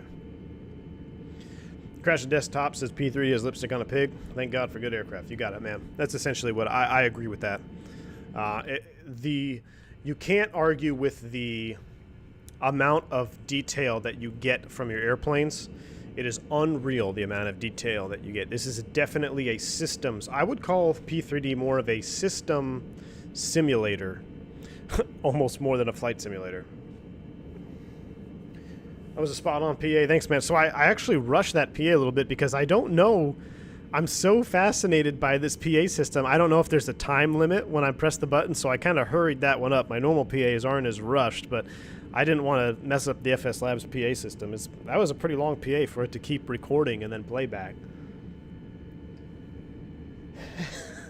Bravo Tango says now when you are back to work next month, you're going to be going to the cabin each time there's an announcement to see if you hear it. Yeah, it's right, man. All right, so our anti-ice is off now since we're out of the icing conditions. So let's again review real quick icing conditions and temperatures without getting into SAT and TAT, which is the difference of different air temperatures. We have saturated air temperature and true air temperature. A general rule of thumb for you guys at home flight simming: when should you use de-ice, or when should you use anti-ice really on your airplane? So the first thing you got to be is you got to be in that icing temperature range, and that's really going to be around that plus 10 or minus 10 C. Now, when you start getting into jet aircraft and stuff, then you really got to look at your TATs and your SATs, especially as you get up higher in altitude. But just a general rule of thumb I'm going to give you guys is plus 10, minus 10.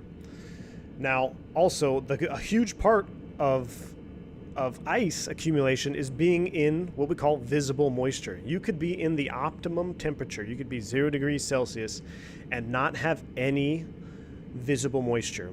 You're not going to collect any ice. It's not going to happen. You don't just collect ice through thin air. So I know DCS was really bad at this for a while. You would just start accumulating ice. I'm like, what? I'm flying. It's clearing a million outside. So what is visible moisture? Visible moisture is anything that is visible. So rain, snow, and believe it or not, snow actually doesn't accumulate as much as one might think. So if you're flying on approach and it's snowing, if it's nighttime, it looks like you're flying through like SpaceX, like a warp speed zone. I mean, it's crazy because the landing lights illuminate the snowflakes and it can be really disorienting. But snow doesn't typically accumulate to the airplane all that well because it's already frozen and it just kind of hits and flies off. But it is a visible moisture. You would want to have your anti-ice systems on. So snow, rain. What about clouds? Clouds are, in turn, a particle of moisture, right? So you have a nuclei, and then you have water molecules that attach to a nuclei, and then you have a bunch of those, and that's what a cloud is. So a cloud is essentially moisture. So clouds, snow, rain, mist, fog. Fog actually can be a really dangerous one. You have freezing fog. Some aircraft can't even, there's some limitations that prohibit, probably companies too, that prohibit flight in freezing fog. And then, of course, the worst possible scenario is freezing rain. Freezing rain can really shut down an airport. You start getting into freezing rain situations, that is where you can really, really shut down.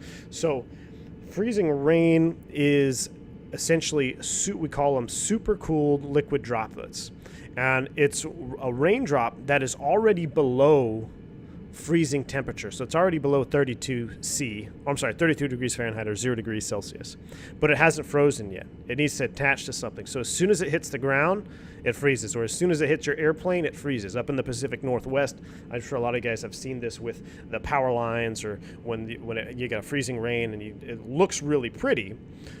But freezing rain can definitely shut down an airport, and it can shut down flying operations pretty quick, because freezing rain is one of those that in your holdover tables, even with Type 4 fluid, depending on the intensity, it is just straight up a no-go item. It's like, yeah, we can't take off in freezing rain. So those are some of the conditions and types of accumulation, or I'm sorry, not types of accumulation, but types of visible moisture out there that you guys need to be aware of. All right, so let's talk about now what are the different types of ice that you can accumulate on your airplane. So there's a couple different types of ice. The most common is called rime ice. Rime icing is probably 80% of the icing reports that you see out there is RME. I think they abbreviate RME, or sometimes actually just spell out RIME, rime icing. Rime icing is just your standard visible moisture that's touches the surface and it freezes, it attaches, but it's not super cooled, and when it freezes, it traps air, so you get what looks like a milky ice accumulation on your leading edge or wherever you're picking up that ice. It's visible. You can definitely see it on the wing or on the engines, wherever it starts to pick up, is you'll start to see that rime icing. It's typically rough in its texture. That's the most common type of ice. Then you have clear ice. Clear ice is where you get those super cool liquid droplets that as soon as they touch your airplane, they freeze. And that can be very dangerous because it freezes so fast that it doesn't trap any air, and it is, like its name suggests, absolutely clear. So clear ice can be dangerous because it can be hard to see. It's also one of the most dense types of ice accumulation. So clear ice is heavy, and it's hard to see, and it's very, very detrimental to the airplane. And then the last one you can have is frost. And frost, you'll see that when you're on the ground, or airplane is sat overnight, something like that. You might have a little frost layer. I think we all know what frost looks like, but you don't really accumulate frost. In the air, you're going to get rime ice, clear ice, or a mixed ice. Mixed icing is just a combination of rime and clear. So I'm going to hop outside real quick. We're 27, climbing 350. I've been drinking a lot of coffee, so I'm going to jump out real quick, use the lav, and then we're going to come back and we're going to start talking about systems on the ice as well. I guess my lab break isn't there, so let me use the lavatory really quick, and then we're going to talk about systems on the on the airplane.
All right.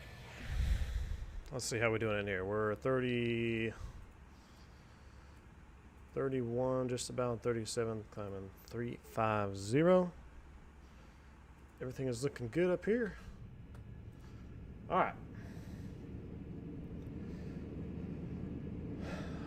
Glenn, what's up, man? It says, V1, how much weight can ice add to an aircraft? So it will depend on on how much accumulation you've got. But if you think, let's say you're talking rime ice, right? Let's say you have just a little bit, maybe a half inch on the entire airplane. So you have a half inch on the leading edge of the left wing, of the right wing, maybe on the pylons, on your empennage. So that adds up. Water is pretty dense in nature, so I mean, it can definitely add up. And I would say the weight aspect and the weight danger of ice is more pertinent towards lighter airplanes, you know, maybe your props or your, anything propeller driven or turboprops. Ice is definitely, that weight factor can definitely play more of a role. Now, not to say that it can't play a role in a jet either, but typically the jet engines are set to, I shouldn't say the engines, but the airframe is capable of producing significant amount of thrust, more so than it needs necessary in normal configuration. So, not to say that it isn't a hazard. The weight, it's just a combination of those factors, right? But especially for lighter airplanes, where if you're overweight, the airplane just simply doesn't fly. Of course, if an Airbus is overweight, it won't fly either, but it has to be, the proportion is off. You have to be significantly overweight. Like if I take off, you could take an Airbus off with probably 2,000-3,000 pounds overweight max. Like it'll take off just fine. It'll probably fly just fine. It'll be a little bit sluggish, but it can do it. Now you start talking about, a Baron 58 that's 3,000 pounds overweight, you're probably not going to get off the end of the runway. So,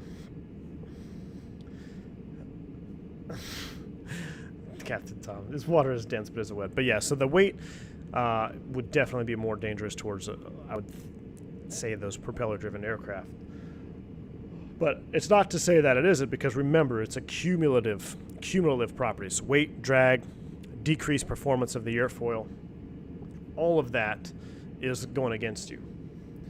Ailerons into the wind. What's up, man? It says evening V1. This reminds me, I must get my head into the A320. Learn how to fly it. Still have the TOLUS in the hangar. Ailerons into the wind, man. You got to get that bird out of the hangar for sure, man. You need to get it out of the hangar. Please tell me where you get the charts. Buster Roberts. Those charts are from Navigraph. You're referring to, let me see here. These charts right here. This is all Navigraph. It's a paid subscription to Navigraph, and you can get them uploaded into your FMS, but it has everything that you need as you would in real life. This is very much like an EFB or electronic flight bag that you carry with you in real life, but this is all from Navigraph charts.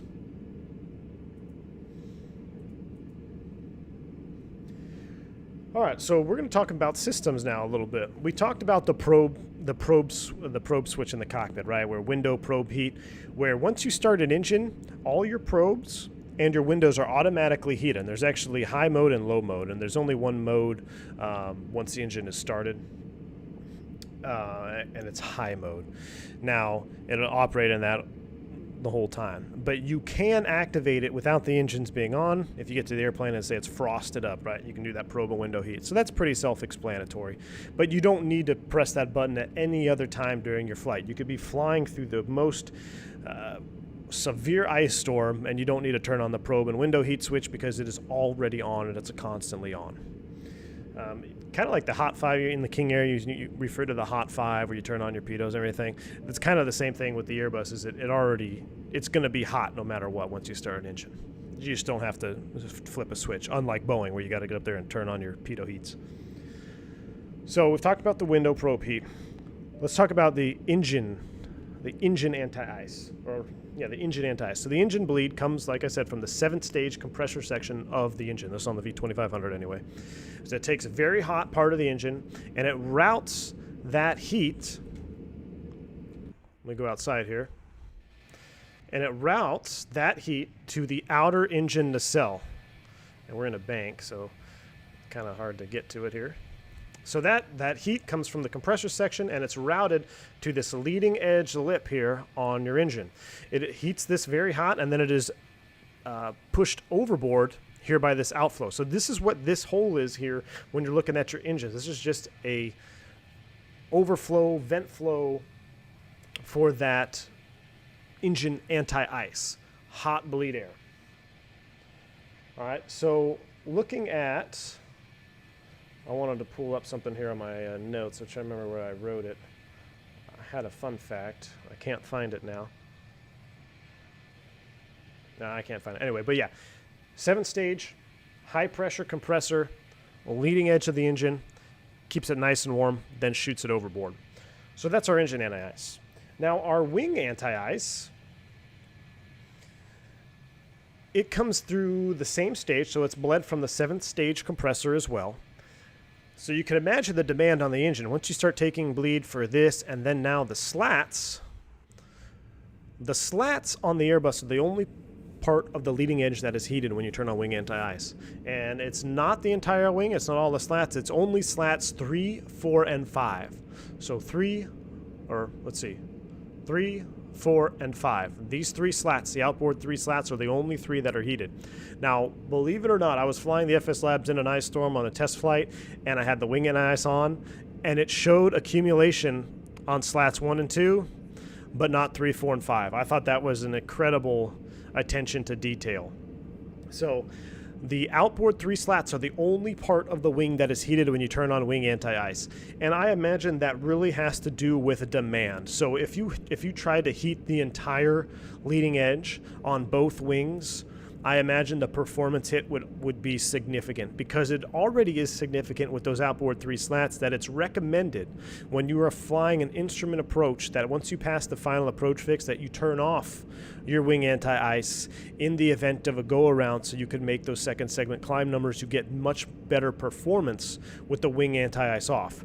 Now, if you take it all the way down to that final approach fix and you turn the wing anti-ice off, these slats are so hot anyway that by the time you get to the decision point, whether you're landing or not, they're not going to be cooled fast enough to start accumulating ice again, in a normal situation anyway. So outboard 3 slats are the only things heated. Now, what about the tail? Is the tail heated? Empennage? And the Airbus A320, 319, and 321, the empennage, the vertical stab, and the horizontal stab are not heated at all. There is no way to protect the tail section from accumulating ice. Airbus has stated that it's just aerodynamically, the way it is set aerodynamically, it just does not accumulate enough ice to warrant any type of anti-ice protection on the tail. So that is, I thought that was, when I first came to the Airbus, I thought, that's pretty interesting. I guess I just always thought that the empennage or the vertical stab and horizontal stab were heated, but they are not. All right. Let's see here. What else we got here for systems operation? I talked about the wing anti-ice push button, when you should turn it on. On the ground, it only does a 30-second test. So even if you're taxiing around and it's snowing and you turn on your wing anti-ice, it's only going to do a 30-second test. That's really a maintenance function. You really wouldn't do that. It could depend on your procedures when you turn on wing anti-ice. For us, it is recommended that you only activate wing anti-ice once you are airborne and in a clean wing configuration. So that means the slats are retracted before you can activate your wing anti-ice.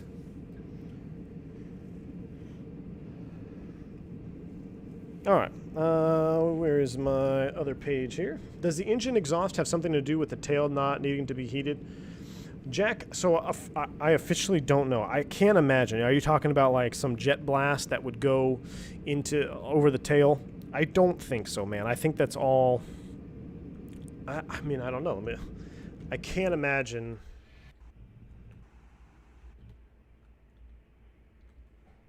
What am I doing? I'm going to crash my sim trying to get an outside view here. There we go.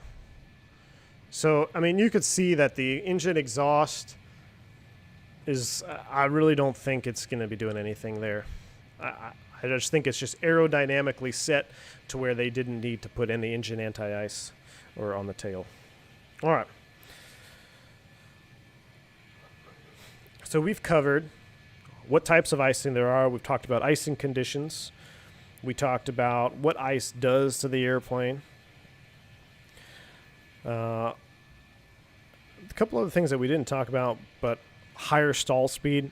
So when you start changing the dynamic of the wing, you can typically get a lower stall AOA, which means that your wing will stall at a much lower AOA than normal, which can be a hazard. And I got a story for that.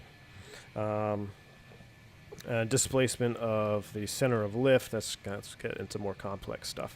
So before we get into my ice stories, when I think I've had one pretty severe.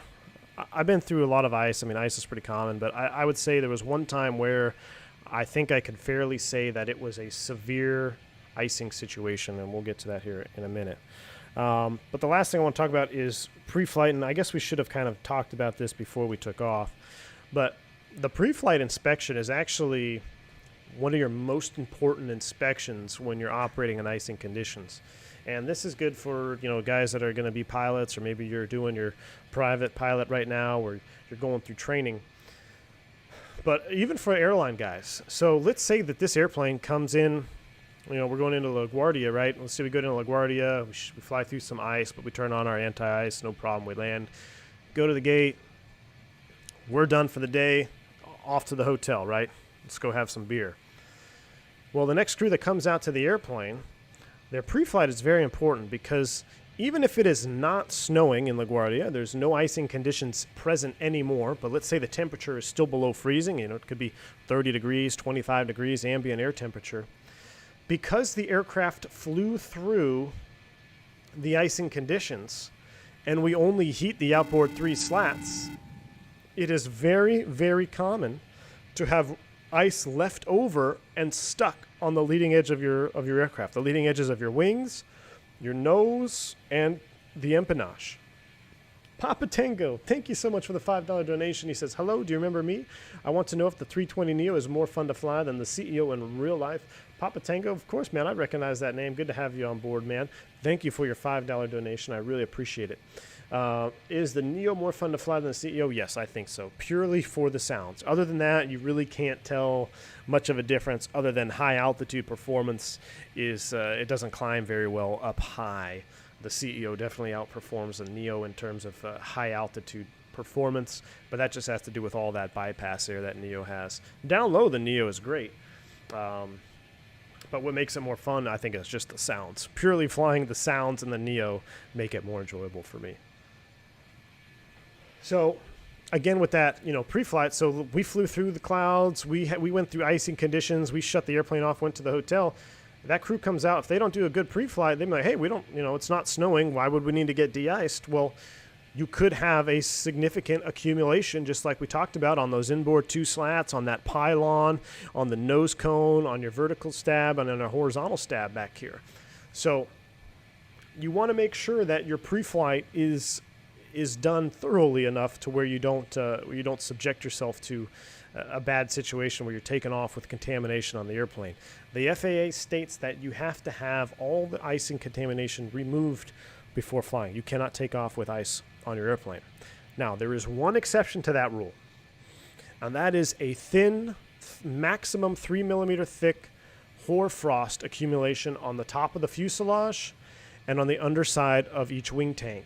So sometimes putting in that super cold fuel, or putting in fuel to that super cold wing, creates condensation, and then that condensation can create a thin layer of frost on the underside of the wing. It's pretty common to see that. That is okay. You don't have to go get de-iced if you got a little frost on the underside of your wing, or just a little bit of frost on the top of the fuselage. And if you're in question or in doubt, you can always get a Type 1 spray down. But I mean, that's more realistic, more real aviation talk than flight sim talk. It doesn't really apply to us, but I thought I'd throw that out there, that it is indeed okay to take off with a little bit of frost on your airplane, as long as you are within that 3 millimeter maximum, and it's just a light hoarfrost under the wing tank or on top of the fuselage. All right. Stephen Tan, he says, hey, V1, any tips for a commercial flight test I'm going to do next week? Awesome, man. Any tips? I would say, go for your commercial check ride. Make sure you're prepared. Make sure you go over your stuff. I don't need to tell you that if you're already going for your commercial. So make sure you're prepared. Get a good night rest before, and then just be confident when you fly the airplane. Remember that your commercial flight test or your commercial check ride, the instructor is really looking for, or the examiner is really looking for, your ability to command and fly the airplane as a professional in charge, or a PIC, pilot in command. Do not at any point let the airplane fly you. Say you're doing your maneuver, your commercial maneuvers, and you see that you're getting off just a little bit. Don't accept that. Do not accept any deviation, even if it's within tolerances of your PTS or your whatever your test standards are for your check ride. Even if you think you always want to be adjusting and striving for that perfection. That's what makes a good commercial pilot when you go through that check ride. Do not let the airplane fly you. You are in control of that airplane no matter what. And if you don't like what it's doing, maybe you're doing one of your power off 180. I don't even know if you do that maneuver anymore. It's been so long since I've done a commercial check ride. Or anything like that. If you're not comfortable with what the airplane's doing, go around. Keep the airplane safe. Make your decisions and don't let the airplane control you. That's pretty much all I got for you, man. But, all right. Oh, and actually, I got one more thing for you. Who was that? Asked that question. Stephen Tan. And it's kind of if something happens on your check ride, don't let it affect you. Don't let it affect the rest of your ride. So the best way I can explain that is when I was going through my flight training for the Beech 99, I was going through my check ride for the Beech 99 cargo operator, and I was in the Beech 99 doing an ILS approach. And the ILS I was doing, I can't remember what airport we were doing, but the only way to identify actually, it wasn't an ILS. It was a localizer only. We're doing a loc-only approach. So the only way to identify the missed approach point was a cross radial. And here I am flying the approach. Everything's been doing good. I think it's only the second approach on the check ride. My ground that I had before was a little bit shaky. I was nervous, and I think I kind of messed some things up. So I already had that behind me, and I was really hoping that things were going to go smoothly on my flight. And I'm on the second approach. Everything's been going good, and halfway through my approach, a little bit more than halfway, I realized that I never tuned the VOR that has the cross radial to identify my missed approach point. And I'm looking at the approach, and the instructor, depending on whoever's doing your type ride or whatever, they're probably not going to say anything unless it impacts their life. They're going to let you violate whatever. They're going to let you do whatever it is that you do as long as it doesn't cause bodily harm or injury, probably, or the outcome of the flight. They're going to keep their mouth shut. So I'm a little past halfway on the approach, and I realize I didn't tune in that VOR, and I'm just like, shoot. And it hit me, and I was like, okay, I don't know where I am on this approach now, because I don't know where my missed approach point is. I don't know if I went past it. I don't know if I'm still in front of it. So what is the safest course of action? And that's to do a go around. So I immediately just cleaned up the airplane. I said, I'm going around and come back around. The instructor, I didn't think the instructor noticed, but the instructor on the debrief, sure as hell, it was actually a woman. She noticed that I didn't have that tune. She's like, you did a very good job of catching your mistake and doing a go around and not trying to save it. Don't try to save something. If you mess up, go around, put the aircraft in a safe position, and reattempt it. So, and don't let that affect you. I mean, that was early in my check ride. So it's like, okay, put that behind you. Short memory, right? You screwed up, you moved on, you've corrected it, everything is fine. Forget about it. You need to be a big boy or woman, get the airplane back on the ground, finish your check ride, and then you can go home and beat yourself up about what you messed up on. But when you're flying, make sure you're keeping your head in the game the entire check ride, no matter what happens. All right, we got a little sidetracked there. Okay, so let's talk about my severe icing story. After we go ahead, and then we'll have to get some weather information here for LaGuardia, but everything else looks fine right now. And then we're going to start prepping down. What's our distance? We're still 400 miles out. So we talked about the de-icing, anti-icing pretty much in length now. But one thing I didn't really talk about was the increased or the decreased stall AOA when you accumulate ice. So what that means is the wing will actually stall at a much higher speed than you're accustomed to if you have ice accumulation, because it changes the AOA, the angle of attack, and the critical angle of attack of the airfoil. So I remember we were coming into Detroit. Was it Detroit? Yeah, it was Detroit. And it was reported as moderate icing. So severe icing is one of those touchy subjects where it depends on what airplane you're flying, and it depends on what your company op specs are, or not op specs, but your company procedures are. Some will completely prohibit any flight into severe icing or known severe icing. Depending on the airframe manufacturer come out and say that this aircraft is not permitted into flight of severe icing, period. So the Airbus, it's actually interesting. In the books, I looked it up because there was moderate icing reported. But it defines severe icing as an accumulation rate. If accumulation is above this in this amount of time, this is technically severe icing. And it didn't really say that flight into severe icing is prohibited. It said holding in severe icing is prohibited. So by looking at the book, technically, if you're flying an approach and the airplane in front of you reports severe icing, can you still fly through it? And this is the conversation that we were having in the flight deck, because we're looking at the book and it says, well, holding in severe icing is prohibited. It says nothing about severe ice. Flight into severe ice is prohibited. But then you look at the definition of severe icing. The definition of severe icing is an ice accumulation rate at which the aircraft's de-icing system can no longer keep up with the accumulation. So basically you're picking up so much ice that it doesn't matter if you have de-ice or anti-ice, whether it's boots or heated wing, that it can't keep up with the amount of ice that you're collecting. So you're kind of in that weird spot where the book does not explicitly say you can't fly into severe ice. And the definition of severe icing means that the airplane will probably eventually crash if you were flying in severe ice. And you know that you for sure can't hold in it. So we're flying an approach into Detroit, and it was reported moderate. Now, it was originally reported moderate.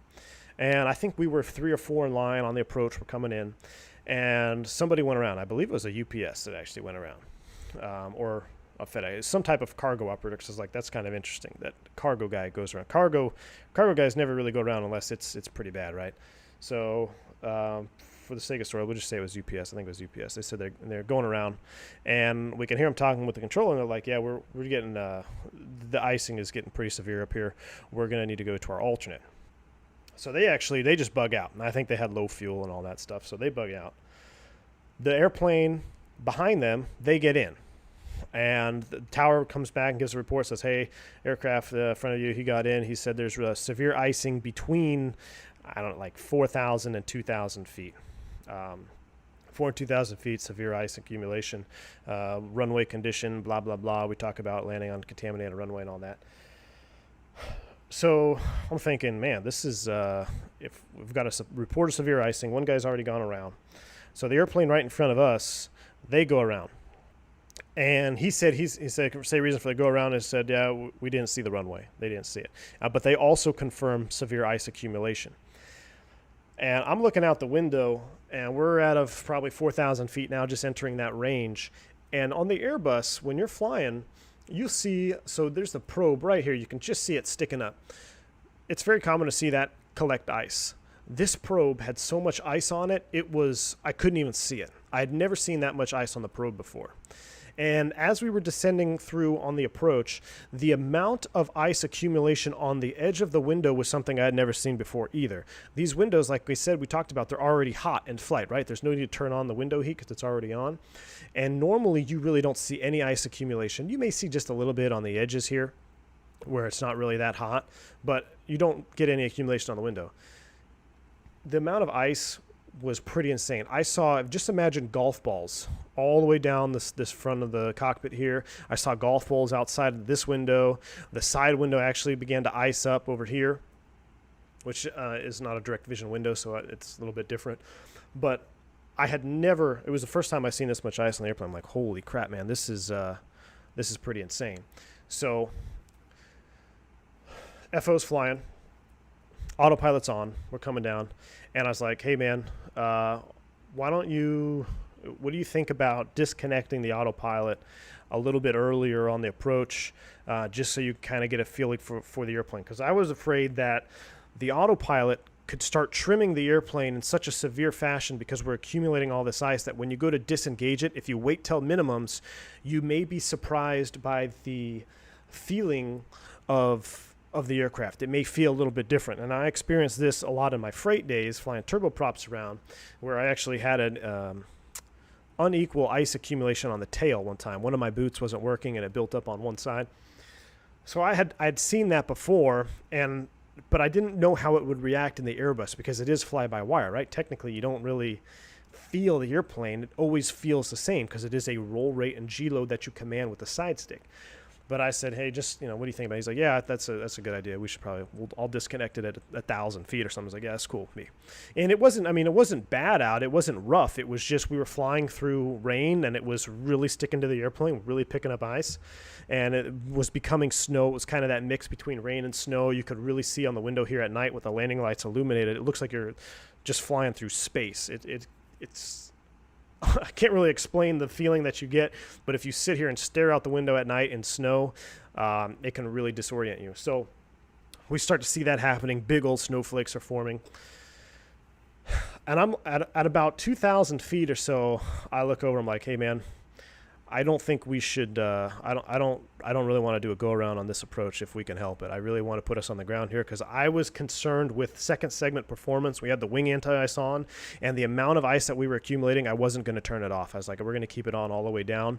So I was concerned with doing a go around. I was concerned with the performance of the airplane with all the anti-ice de-ice systems on, and I was concerned with the amount of ice that had already accumulated on the front of the cockpit. I had no idea what that tail looked like. So I'm thinking, I really, really don't want to go around if we can help it.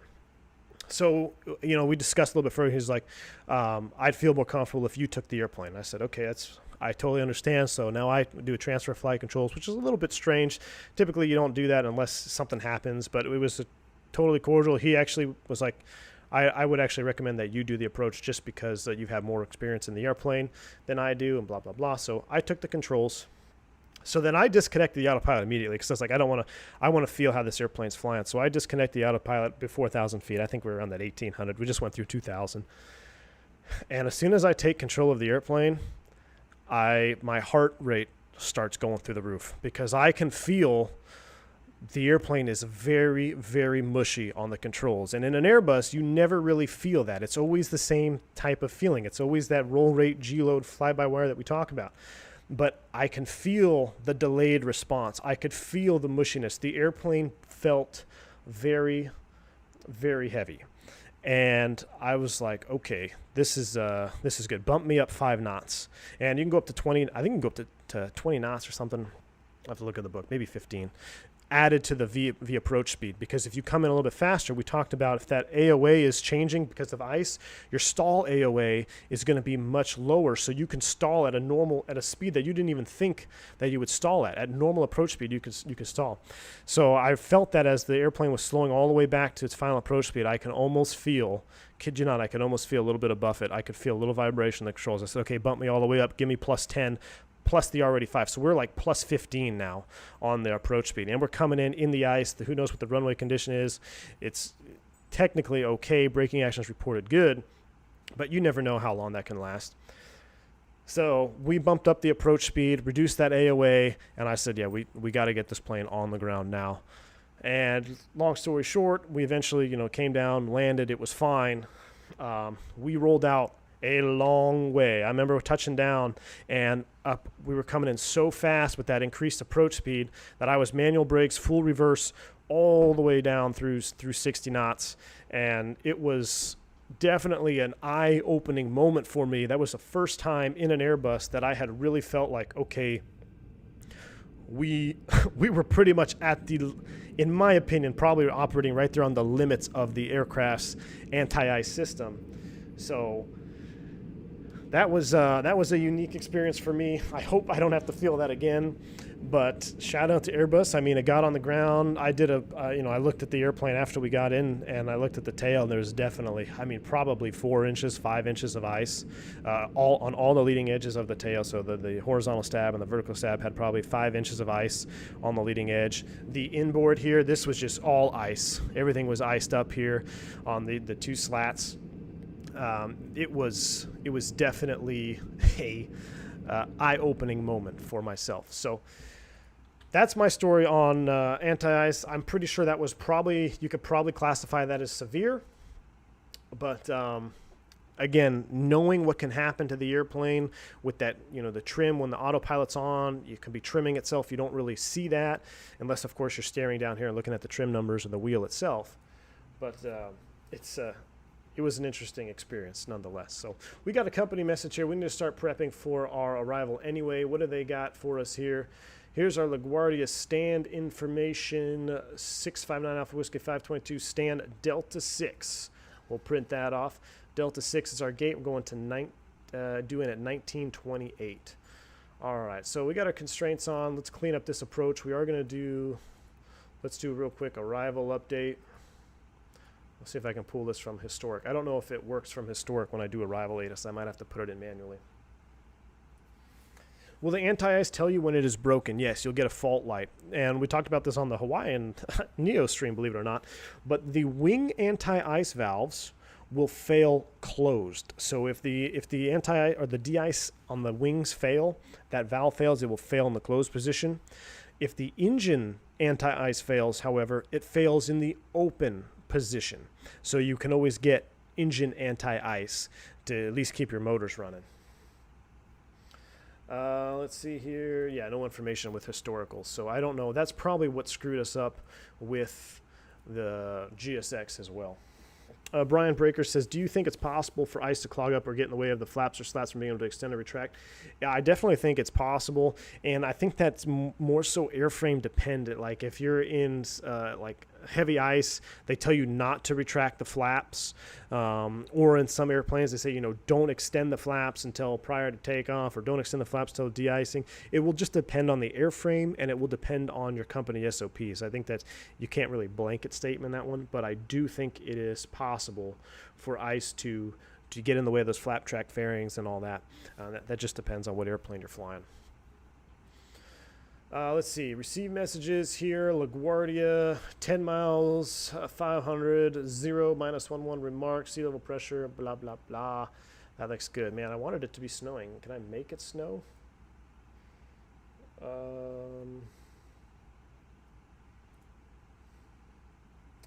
Can I make LaGuardia snow here? I go back to weather control Thursday.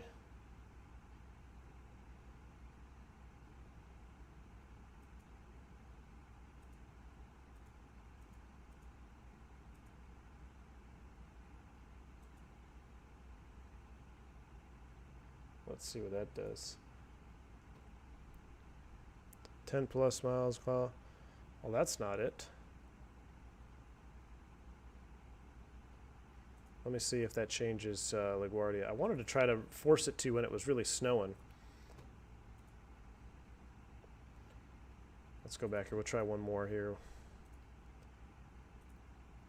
Let's send that out one more time, see if it changed it at all.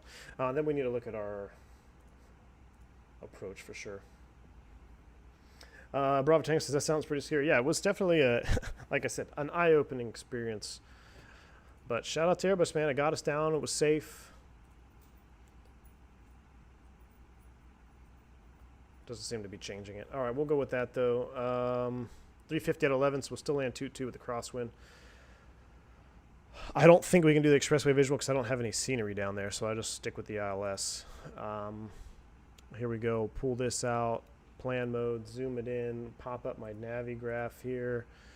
And turn on this. And actually, we'll zoom all the way in like this.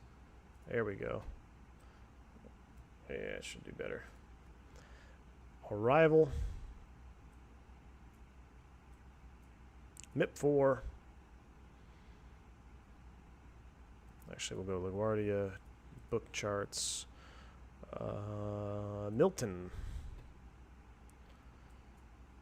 All right, so what do we got here? We'll expect to cross Biley. Expect to cross Biley at 13,000.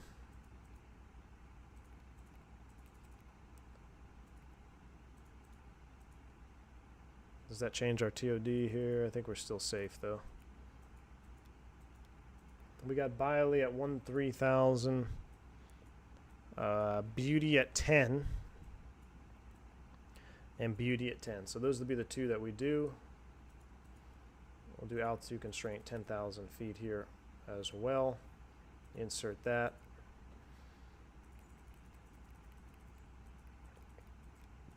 Dreams, Apple, proud. We'll vector ourselves out for the ILS to runway 22.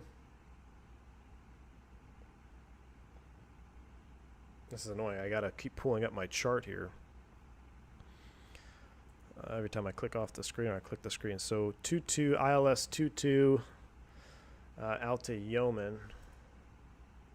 Uh-oh. There we go. So that works. Yeah, we'll keep that in there just like that. We'll vector ourselves around to Yeoman for the ILS 22. So we need to come here per phase, cruise, descent, 79320. That works for me. And what did we say the weather was? Let me bring up the FOs McDo here, since I didn't print it out because I'm running low on paper. McDo, Atsu, AOC, received weather. Temperature is 0.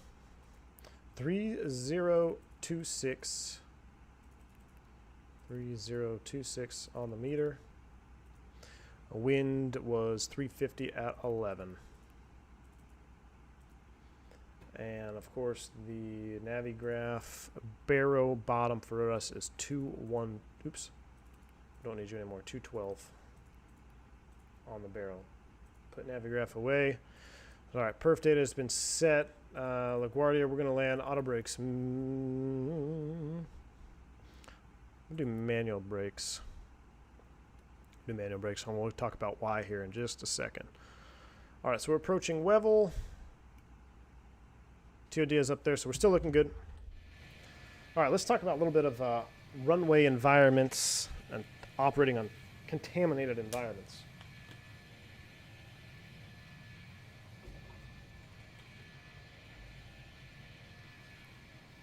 Fumar says, I do love the added functionality of this aircraft with all the company messages. Yeah, it's the company messages and the ACAR simulation put the icing on the cake, man. It really puts you in that workflow environment. It's pretty cool. It's definitely the most in-depth simulation that you're going to be able to find. Imitri Ram says, with the icing systems overwhelmed like that, would you have diverted if the approach was unstable or go to minimums? Well, that's where, Ram, you really got to, that's where you get paid to make those decisions. And that's why you get paid the money you get paid to make a safe outcome on the flight. So knowing that I did not want to go around, you have to be able to perform in a high pressure situation and make sure that your approach does not lead to an unstable condition. Because what are you going to do? If you come out of the approach and you're unstable, well, now you've got, what are your options? You're going to do a go around with a ton of ice on the airplane and minimum control of the aircraft, or you're going to try to force an unstable approach and perhaps end off the runway. In that situation, you would probably do a go around. I would probably choose, it's dynamic, right? But I would choose to do a go around even though you don't want to.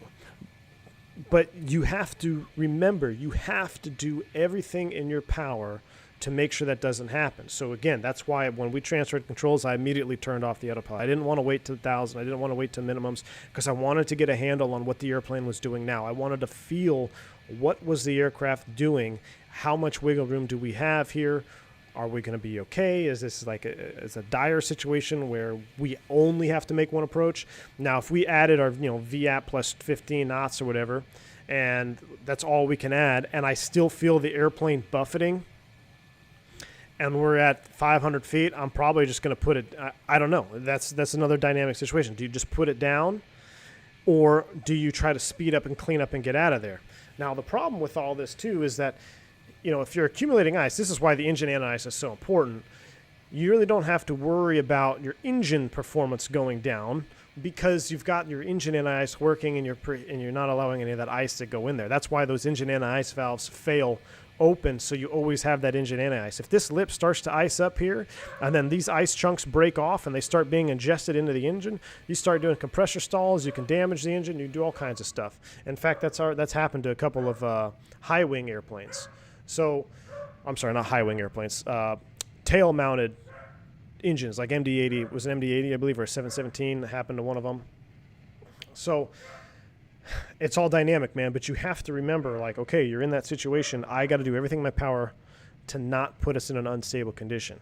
And hopefully, you know, it works out. Sometimes, you know what? Sometimes it doesn't. And then you got to make that split-second decision. What do?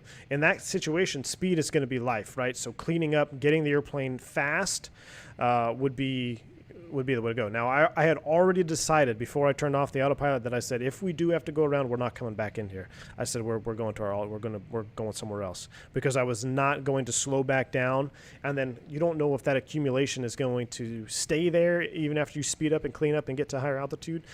And I wasn't going to subject the airplane to more accumulation. I was going to say, if we're going around, we're going to speed up, we're going to get the hell out of here, and we're not coming back here, because I don't know how much ice will be left on the airplane for a second approach. So that was in the back of my mind as well. Dimitri, what's going on, man? It says, greetings from Vancouver, Captain K. It looks like I missed a lot of the fun, but I'll sure go back and watch later. Dimitri, what's going on, man? Welcome aboard, dude. Yeah, we've had some fun, man. We've been talking all anti-ice. I just finished up telling one of my severe icing stories in the A320. So, awesome. The wife was flying out of Cincinnati a couple winters ago. Airport was so busy and weather was so bad, ground crews were using heat guns to help de-ice leading edges. Picture she sent pretty amazing. Dang, DCB, that's crazy, man. That is a pretty, I don't know, CVG can get pretty nasty, man. But yeah, it's a coordinated effort, right? You got all the ground crew guys that are out there, and I mean, I feel for those guys that are out there in the freezing cold, and lives depend on that ground crew to do their job, do it properly. When we get de-iced, we don't go out and walk around the airplane. We rely on the ground personnel to de-ice. We call him Iceman, to make sure that his job is done correctly, and he makes sure that he did in fact get the ice off the airplane. Because if he tells us the contaminants are removed, we're going. I mean, you know, but it's not him sitting up there. It's not his life sitting, you know, in the airplane. But those guys have a very, very important role, and it is a team effort for sure. PT was going off there, Team Vodka, you got it. Anthony, what's going on, man? He says, hello from Niagara Falls, Canada. What's going on, Anthony? Welcome aboard, dude. All right, so MIP 350, just about to start down. All right, so why am I not going to use auto brakes on this approach? So this is kind of, there was that airplane that went off the runway in Baltimore yesterday or 2 days ago. So ground operation in snow and ice is probably the most dangerous. I know I just told the story of, you know, severe icing. It sounds pretty dangerous, but that's not the norm, right? I mean, the norm is, you know, the airplane can handle it. You fly through the ice and you fly through the snow, whatever. The ground game is where it starts to get dicey. That is probably your most hazardous position when you're flying in these types of conditions. And landing on a runway that has snow or ice on it, personally, I like to use my manual braking, because I don't want the airplane starting to grab those brakes and then starting to lock up or starting to skid and then starting to pulse. Now, it can do it, but I prefer to feel the reaction of the airplane, just like how I disengage the autopilot, right? I wanted the airplane to talk to me. I want to become one with the airplane. How much braking pressure can I apply? How are we slowing down? Every time I land on a contaminated runway, even when I land just in general, I always, right after touchdown, I always just kind of tap those brakes a little bit to make sure we do have brake pressure and that it is going to work. It's just a habit I developed over time flying turboprops and some corporate jets. I always just a little tap just to make sure that the brakes are there. So I like to use manual braking with a contaminated runway, because then I can really utilize that reverse thrust and I can feather the brake pressure as necessary, because sometimes the runway environment may not be all uniform. It may not be, you know, uniform clean or uniform slick. There might be patches where it can grab or where it can slip out. And if I can't feel that, how do I know if I'm going to how the airplane's going to react? If you're using auto brakes and it's slowing down, then all of a sudden it hits a slick spot and it slicks out, that airplane could have a violent reaction recovering from that. Whereas if you're on the brakes, you can kind of feel that, okay, whoa, letting off, let the airplane roll, and then reapply as you get to some a little cleaner spot on the runway.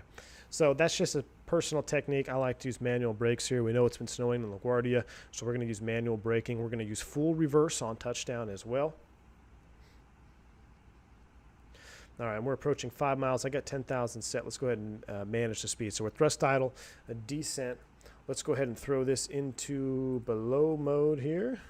I think it already was. Below mode. Whoa. Sean Waldman. Wow, dude. Sean Waldman coming in with a $100 donation, dude. Thank you so much, man. That is incredible, man. Thank you very much for the $100 bomb here on the channel. Very much appreciated, Sean. He says, thank you for all you do on this channel, V1. I really appreciate your time and dedication and learning from you. Merry Christmas. Sean, Merry Christmas to you, my friend. Merry Christmas to you and your family. I hope you have a wonderful Christmas and New Year's. I really appreciate that support here on the channel. That's awesome, man. That is a very large, generous offer. Very, very much appreciated, man. Thank you, sir.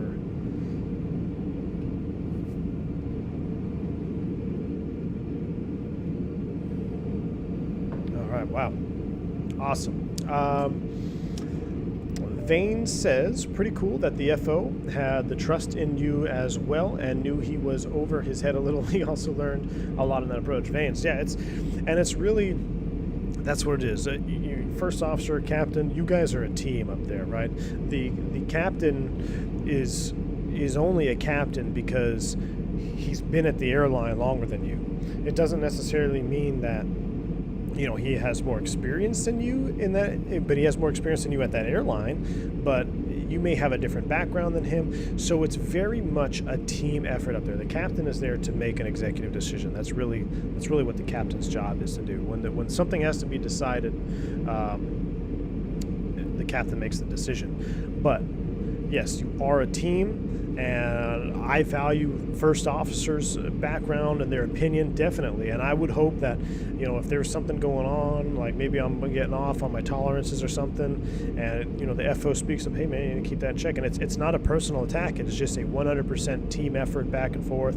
And hopefully, you know, I can teach him something at the end of the day, and maybe I'll learn something from him at the end of the day. So, definitely a team effort up there. But yeah, it was we're still good friends. So that FO, you know, I think he might actually is he captain now? I don't know.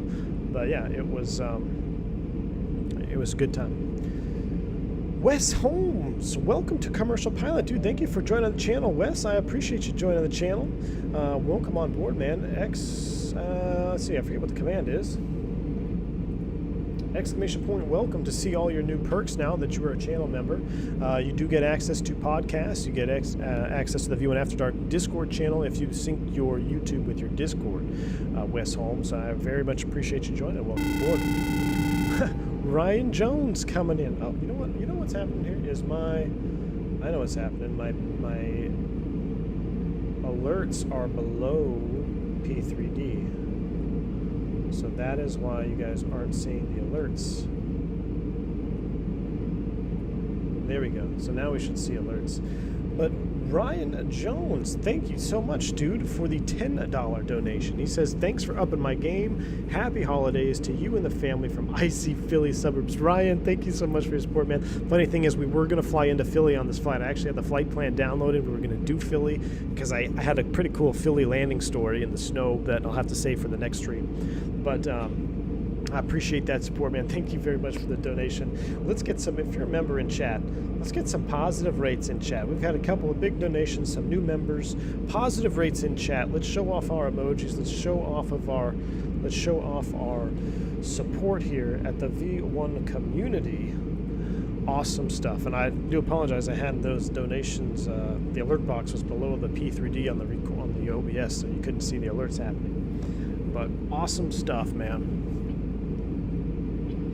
Yesser says, hello, I'm running P3d on a 97975H and RTX 2060, max FPS 25 with a lot of stutters. Anyone have a suggestion? I'm not the person to ask for P3d tweaking, man, but maybe someone in chat can help you out. Oh, look at these clouds, though. I mean, the clouds in P3d are pretty sweet, I'm not going to lie.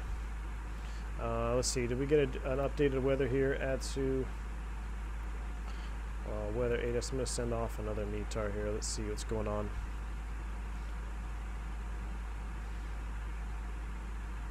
Awesome positive rates in chat. Good stuff, man. Good stuff, guys. We are very much, you know, I look at the V1 channel as it's a community, right? It's not just me being, oh, I'm a streamer and I'm gonna, you know, do this and this. No, we're very much a community. We're very much friendly and cordial with each other, so it's awesome to see that support. Very much like a good team up front in the cockpit, right? Captain, first officer, make a good team. That's how I view this V1 community, man. You guys are awesome. Omitar will send that off, see a different. Shaquille O'Meal, welcome back to Private Pilot, my friend. Welcome back, Shaquille O'Meal. Glad to have you on, my friend. Gonna have to get some rusty nails after this stream, Shaquille. What did I do here? Receive messages. It's the same, right? 3027. Go ahead and set that now. We're close enough through 18. Oh, that's right. Yeah, 3027. Okay, so coming through 18,000 feet, we're going to be in the ice down there. Let's go ahead and get our engine anti-ice on. Seatbelt sign will be on. I'm going to make a PA, and then well, we will continue our approach. What did I say the weather was? It's cold down there. Okay. And ladies and gentlemen from the flight deck, just begun our initial descent down into New York's LaGuardia International Airport. Right now, about 135 miles from the field. Should be on the ground here about another 20-25 minutes. Weather in LaGuardia, the snow has stopped temporarily, but it's a balmy 0 degrees Celsius or 33 degrees Fahrenheit. Seatbelt sign will be coming on here very soon. Once it does, it will remain on for the duration of the flight. We do ask that you remain seated till the aircraft arrives safely at the gate. Thank you for flying U.S. Airways. Welcome to New York.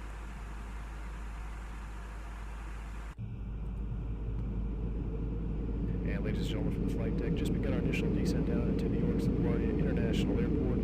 Right now, about 135 miles from the field. Should be on the ground here about another 20-25 minutes. Weather in LaGuardia, the snow has stopped temporarily, but it's a balmy 0 degrees Celsius or 33 degrees Fahrenheit. Seatbelt sign will be coming on here very soon. Once it does, it will remain on for the duration of the flight. We do ask that you remain seated until the aircraft arrives safely at the gate. Thank you for flying U.S. Airways. Welcome to New York. All right, look at that announcement. It was juicy. And the members in chat, more members in chat.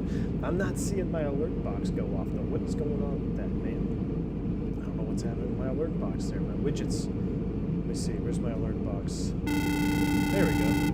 There's Trey Jackson, welcome to Commercial Pilot. Ryan Sefel, welcome to Commercial Pilot as well.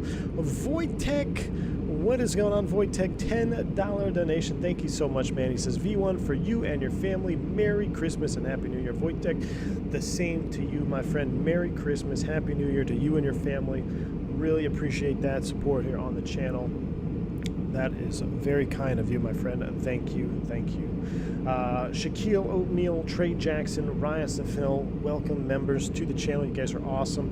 For those that aren't familiar, maybe a couple new members, Commercial Pilots, I do have the FAQ section open on the on my YouTube community page right now. So it's going to be open for probably today or tomorrow, and then I'm going to stop it. So if you're a commercial pilot, you can ask me a question on there. I only post it to the commercial guys.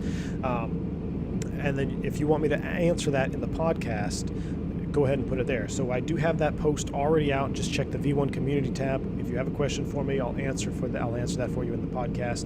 And as well, everybody here, for everybody on the stream, please go and vote for the future call sign of a V1 Airlines. It's a tight race between Bourbon and Bourbon Air right now. So that poll is on the community tab as well. Everybody can vote.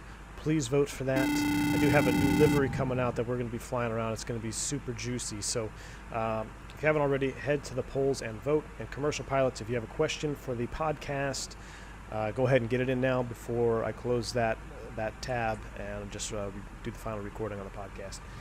Berto360 coming in with a $5 donation. He says, juicy PA, Captain. Berto360, thanks so much, man. I appreciate your support here on the channel. I'm glad you thought that PA was juicy. I got to do those PAs, man. I got to get back in the habit. I don't want to sound like an idiot when I go back to work, make my first PA. Problem is, I got to be careful what call sign I use. I may make a PA say, welcome aboard Bourbon Airlines or Bourbon Air. I don't want to be doing that. So, but I appreciate it, Berto. Thank you very much, sir. Captain Maximiliano, welcome back to Commercial Pilot, my friend. Welcome back on board, good sir. All right, so ice not detected. That's okay. We're still going to leave the engine anti-ice on. You can see the ignition is coming on here. That is a visibility 3 and snow. What the heck's going on? 356 at 12. 356 at 12. And we're landing 2-2. Wow, this is a day in LaGuardia. Nothing like a 12-knot crosswind and heavy snow. Thank you. Thank you, Berto, for that PA. Appreciate it, man. All right, let's get our LS push buttons on here. I need to get back to work here. So back to work. LS push buttons on. 110.5, 224 is the final approach course. Our barrow is 212. That is set. We are landing in snow, so we're going to do manual brakes, full reverse. We're going to have a crosswind from the right-hand side. LaGuardia landing on 2-2 is a no joke, so we'll make sure we get her down and stop. We're at 320 for tail strike avoidance. Flaps full reverse, like I said. Our briefing is complete. There's 10,000 feet. Let's go ahead and clean up this. Let's go ahead and take it present position. Proceed direct to Apple. Proceed direct Apple. And we're going to maintain 10,000 so we can keep our speed up here for a minute.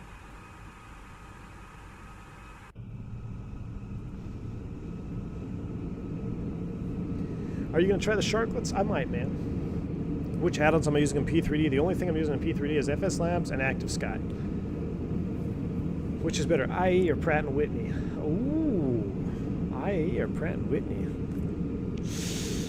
Well, I'll tell you this. I have more faith in the IE engines.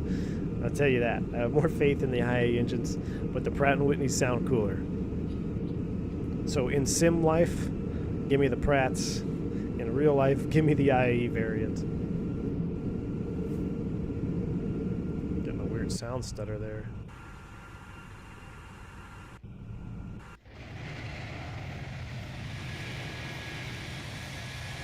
We're just about ready to head on down.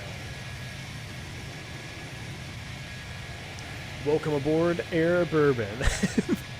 FAA walks on. Oh, Shaquille, man, you know it, dude. You know it. Welcome aboard Air Bourbon. I'll be dragged off that airplane and handcuffs before you could even do the before start checklist, man. Matt Haynes, what's up? He says, do you remember your very first PA you had to do and did it go well? Were you nervous? Well, I remember my very first flight I did in a regional jet, so that would have been my first PA. I can't tell you that I remember it, to be honest with you. I'm sure I sounded like an idiot. I've made so many, though, over the years, man, I've forgotten. But the thing is, the thing I remember most about my first flight was just, I was kind of behind. I think I told that story in D.C. where we took off and we flew down to New Orleans and it was snowing and I was late. So there was so much stuff happening that I didn't have time to think about the PA. I remember all the other stuff. My most prominent memory from starting out my career was that very first pushback. I'll never forget my very first pushback at a Washington National in an Embraer 170 U.S. Airways colors and just pushing off the gate. I mean, we've seen it in the sim. We do it in the sim with better pushback. We do it in, you know, with the X-plane. But the first time that I ever saw the airplane, the terminal get smaller was a sensation that I will never forget. Jeffrey Kurtz coming in with a $20 bomb. Thank you so much, man. Thank you for that support. He says, V1, here's some seed money to start Bourbon Air. I've been flying with buses and FS2020 and X-plane, and I've learned so much from your channel. Happy holidays. Happy back to work soon. Jeffrey Kurtz, my friend. Positive rates in chat. Thank you so much, man, for your support on the channel. Happy holidays to you and your family as well, dude. I'm glad you're learning here at the V1 channel. That's what I'm here for. I'm glad you're enjoying your Airbuses and X-plane and FS2020. It sure is a beautiful time of year to be flying these airplanes around. I appreciate that support, Jeffrey. Thank you. All right, let's go ahead and knock this speed back to 250. Cactus 522, descend and maintain 5,000. Actually, we'll make it 7,000 first. Descend and maintain 7,000. Let's go ahead and get our speed brakes on here. So if I do Oh, there we go. I thought you could get both of them at the same time. I know there's a hidden click spot there. But we get a little speed brakes on to help slow us down here. Gosh, it looks good though. And close enough. We'll go ahead and open descent, speed 250. Let's go. We're in selected speed here. Activate, confirm.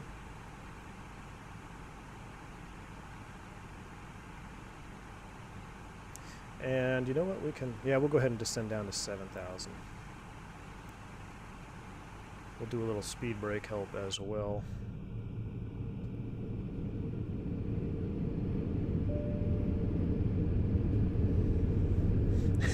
Bravo Tango says the best sticker is still with you. Oh man, that sticker with you. Bourbon Air has a nice ring to it. Cheers. Milltown, thank you, man. Appreciate it. So that's the, yeah, see, like, it's a neck and neck race in the polls. So if you haven't voted already, go vote on the community tab. But Bourbon Air rolls off the tongue so easily, right? Like Bourbon Air 522 or Bourbon 522 Heavy. Where we get a lot is if you have a 4-digit call sign like Bourbon 1050 or Bourbon Air 1056. Now it's a lot. Whereas if it was just Bourbon, you can say Bourbon 1056 or Bourbon 1056 Heavy. So it's they both sound so good. I'm torn, but we need to come to a conclusion.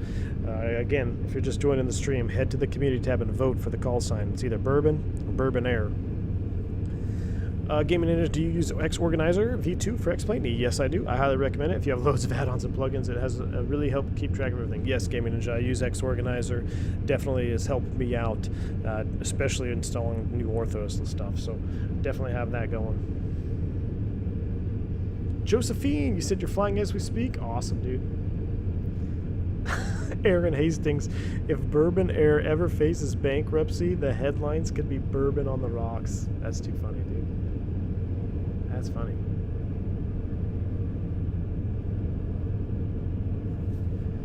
Alright, let's see where we're doing here.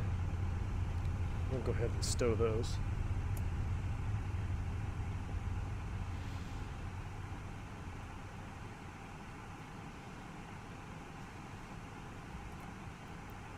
So I feel like this cloud layer keeps getting further and further below us. That's why I have the engine anti-ice on.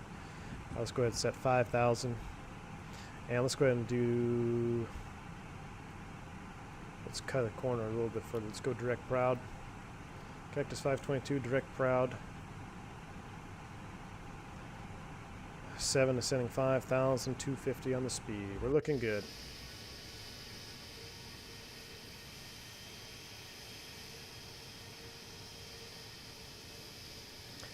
I agree with Aaron Hastings. Bourbon Air is the airline name. Call sign Bourbon.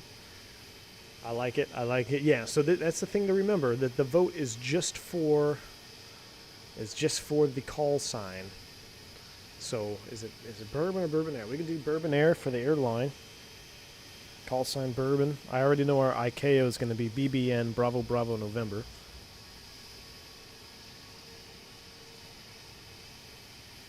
Gavin just says Bourbon Air only serves bourbon, of course. If you get asked for water, you get bourbon. You got it, man. Are liver transplants covered by the health plan? Oh, you know it, man. Of course. Is there a way to shut this active sky weather thing off?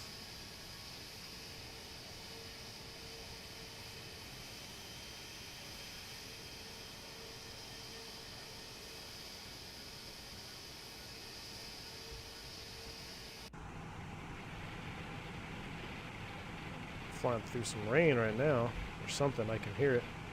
Not painting anything on the radar. Alright, so it looks like we're going to have to do a vector. I was wondering if we could fly up the river, but we'll just vector ourselves. Cactus 522, turn left, heading 060, descend and maintain 4,000. Descend and maintain 4,000, left turn 060 for Cactus 522. Alright, 5.3, descending 4,000 feet. We'll go ahead and clear P-pause out. We'll go ahead and clear out Proud. Insert that. So now check right corner is showing Yo Man up here. That is what we're looking for. Check right corner. Right click to close it. Oh. Awesome. Thank you. Appreciate it. That makes it easy. Outside air temp is, so right now we're sitting at +4, so we're in that icing range. Remember, +10 to -10 C. I'm not seeing any accumulation. I'm not seeing any accumulation yet. So we're just going to leave that wing anti-ice off.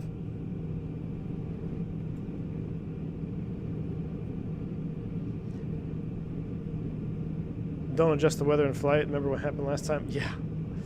I'm not going to touch anything when we get close window. It keeps popping up for some reason. Spoilers limited 50% autopilot on fuzzy contour. Yes, in the 320. Okay, wow, this is getting super annoying, huh? Do I have to lock it? Hide menu bar?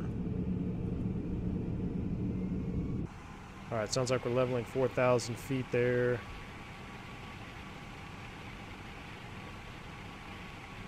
Things are good. Ignition on, wing anti-ice on. Let me see if I can get an update in LaGuardia.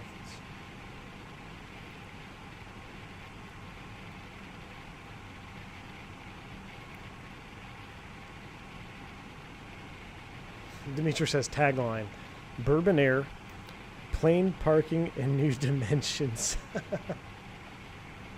Oh man, never gonna let that one go, man. I love it, Dimitri. I love it, dude.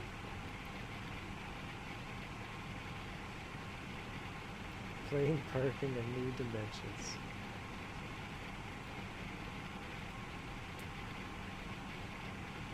I have a feeling this isn't updated properly, but we'll let it roll. What was our arrival gate? Should have printed that one.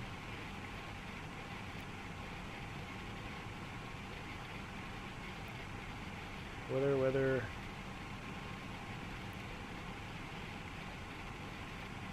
Arrival gate is D6. Dixie 6. Print that off. Don't forget that. And go back to our flight plan. Let's pull up our Navigraph real quick here. LaGuardia, taxi, gates, Dixie 6, right here off the Concourse A. Actually, you know what? US Airways parked back in the day way down here, but we'll park it here.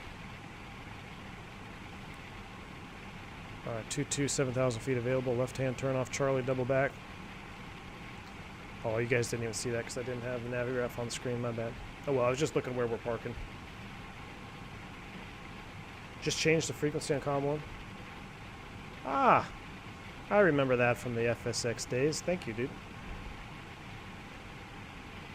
Cactus 522, continue left turn, make it 050 now. Alright, 050, we're going to vector to Yeoman, 4,000 feet, in and out of the rain. Oh, we're looking good. I'm guessing we should put in opt stickers next to our Flex D10s. You got it, Aaron Hastings. I think we need to know more about Bourbon's Flex versus Toga policy. Ooh, yep. Can't do the expressway when you can't see the expressway. There you go, Team Vodka. Yeah, I'm glad we didn't set that one up.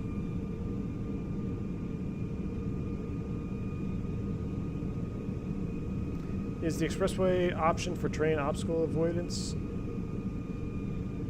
Is the expressway option? You can do the expressway visual. Yeah, the expressway visual, it's a visual approach. You have to be able to see everything, but you're clear of terrain and everything when you do the expressway. But the word visual means it has to be a visual approach, and you have to have minimum visibility to do it. Oh my gosh, I have to pee again.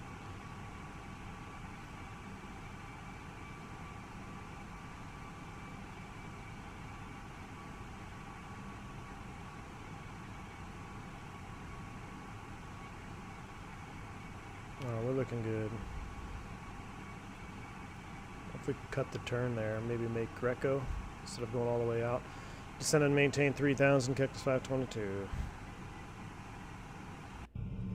I like hearing the engine spool back.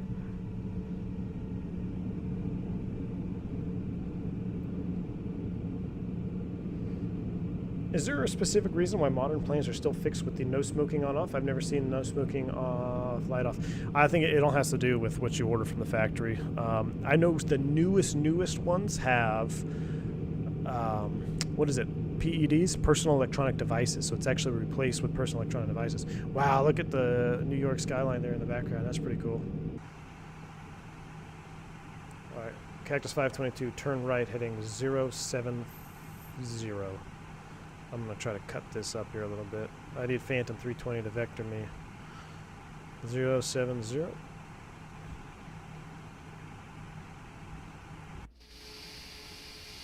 don't know why I get those white boxes sometimes. Good old FSX. That's cool though.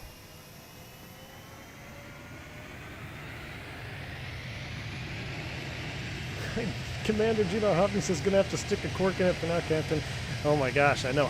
That's the thing. I need to get my pilot bladder back, man. It really, a pilot bladder is a thing. I'm so used to just being able to go whenever. Now it's like, oh man, you gotta hold it.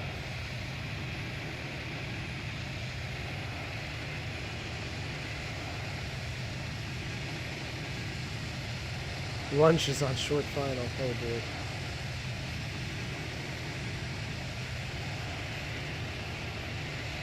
That's pretty sweet though. For totally default, that's pretty cool. Freedom Tower over here. Empire State Building. It's a big apartment complex. We should probably start slowing down here at some point.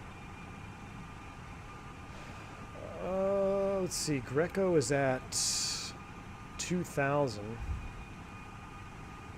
Alright, here we go. Let's drop it back. Speed coming all the way back to 180.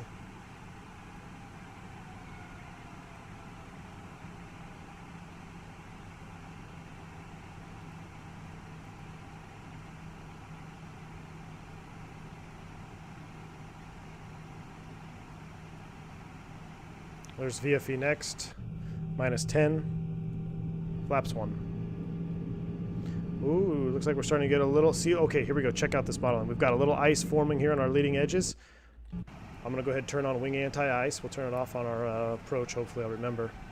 Listen to that. You see that? You hear that idle speed kicked up because I turned on the wing anti-ice? Awesome. And... Flaps 2.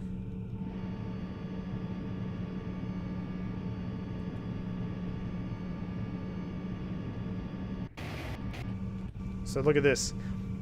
Outboard 3 slats have no ice, and we've got accumulation here, a little bit of rime ice. All right, here we go. That's attention to detail, man. All right, let's come right. Cactus 522, turn right, heading 150, intercept the localizer, runway 22. All right, 150, intercept the Cactus 522. Cactus 522, you are 10 miles from Greco. Maintain 3 tel established. Cleared ILS, runway 22 approach. All right, 3 tel established. Cleared ILS, runway 22 approach for Cactus 522. That's kind of a bad vector there, but we'll deal with it. Airbus actually has smart capture, but would make this turn early. I'm going to help it out though. We'll make it 170 to join. I'm going to get my cameras set up here. That'll be a good landing view right about there. DH, you made it back for the landing? Awesome, dude. Glide slope blue, Loke blue. Cap 3 dual, autopilot 1+2.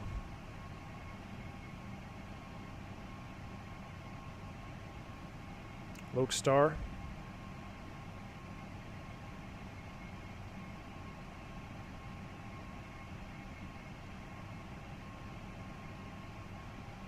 Localizers alive. Glide slope alive.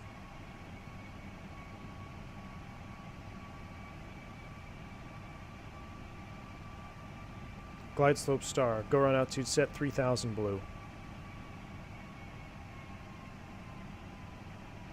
Loke. Glide slope.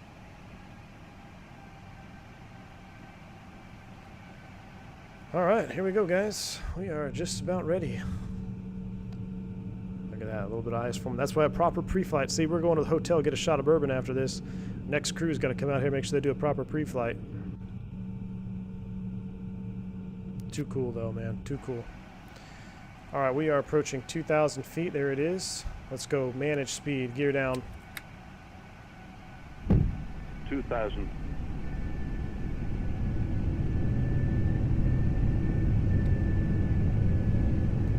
Jeff Fabiano, what's going on, man? Welcome to the channel. I have a quick question. What do you set the ignition on approach? So in the IAE V2500, if the engine anti-ice is on, the ignition will automatically turn on. Or if the engine anti-ice is off and you extend flaps 1 in the IAE engine, the ignition will come on automatically. If you're in the Pratt & Whitney, or if you find the Neo, you don't need, it won't come on.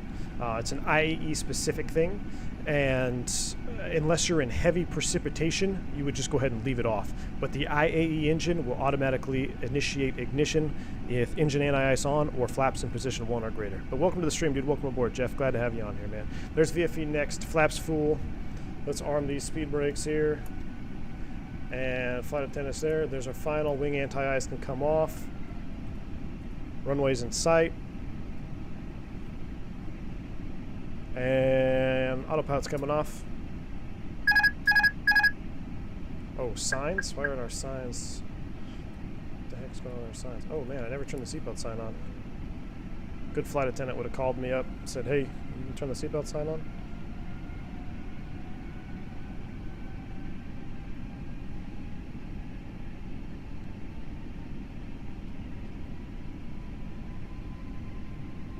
Quartering tailwind. Wow, look at that wind shift. Hello.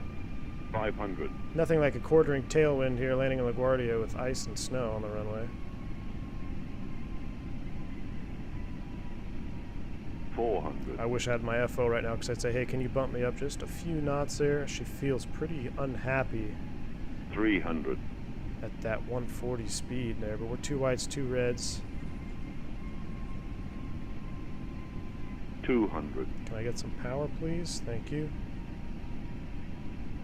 Runway inside, mod coincident, we're coming down. 100.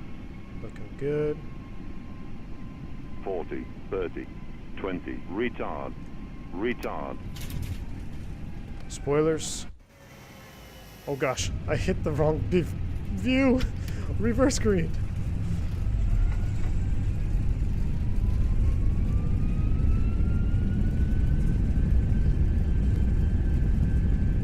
Just feathering those brakes a little bit. 70 knots. Now you gotta be that guy. Cactus 522, go ahead and turn left at the end. We can make Yankee. All right, or left turn Yankee. Double back contact ground. Woo, yeah. Wow, does P3d simulate reduced braking? Because that really felt like we had to roll it out for a while. That really felt like we had to roll out for a while there. Well, we're going to double back, take it into Dixie 6. Ladies and gentlemen, welcome to LaGuardia. What?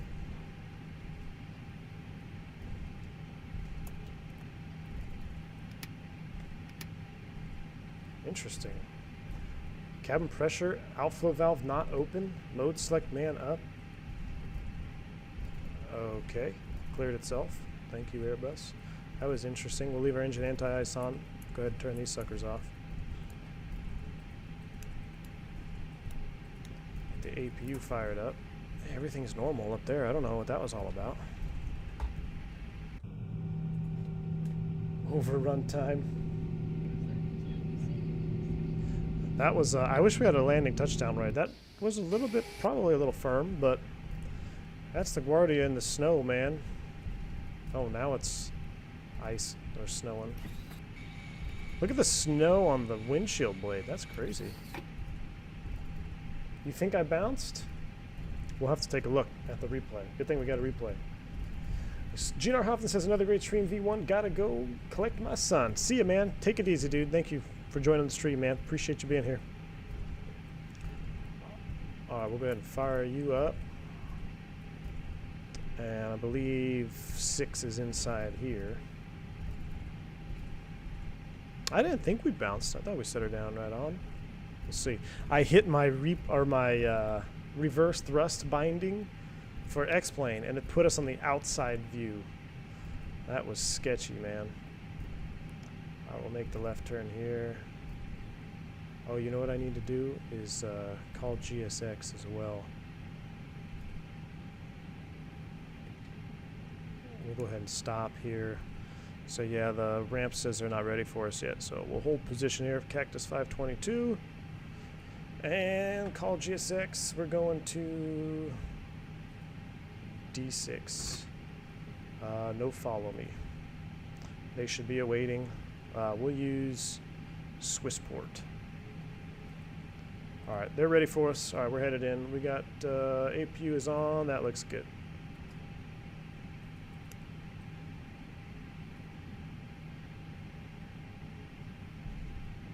I hope they don't lose my bags.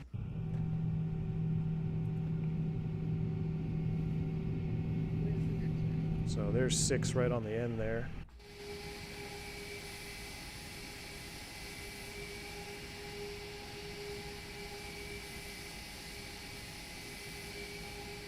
We'll swing her wide.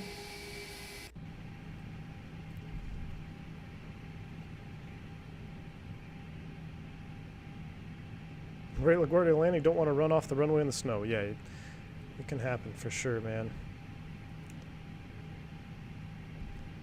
I really felt like I might have been that quartering tailwind was right on our limits too.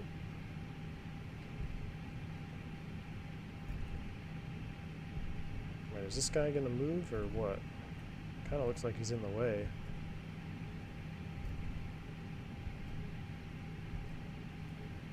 That guy really looks like he's in the way. Oh.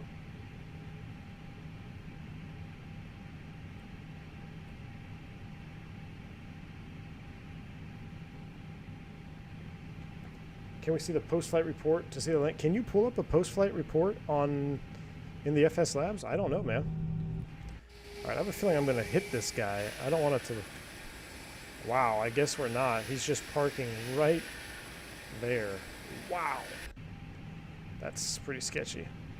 All right, we're on the center line.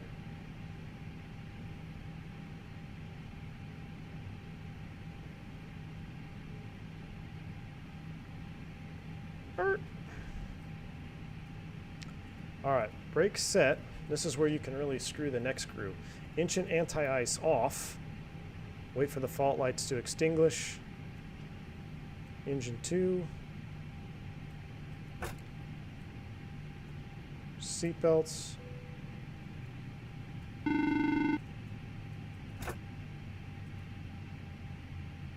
What do you want, Norman? Nothing? Oh, he was just calling to check something. All right, we're spooling down. Where is our N1? 10%, looking for 5% N1. Phantom says you can see it. I'll have to see if I can dig it up, man.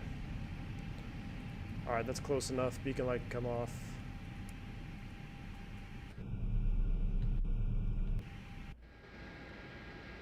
Cool deal. Let's see, operate jetway. Confirm. All right, let's go ahead and shut her on down. The fuel pump's coming off. APU bleed can come on because it's pretty cold in here. Everything else looks good. Beacon's off. That can come off, off. That should have been done in the after landing flow. Those come off. And we are starting to deplane. Oh, hear that thump thump. Ground power. Thank you, sir. I'm gonna leave the bleed on though because it's cold here in LaGuardia. That's to the AOC menu. Blah, blah, blah. Where would it be?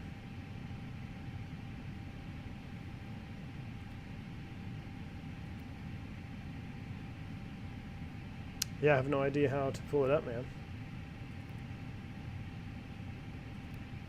Emergency assistance, we might need some of that.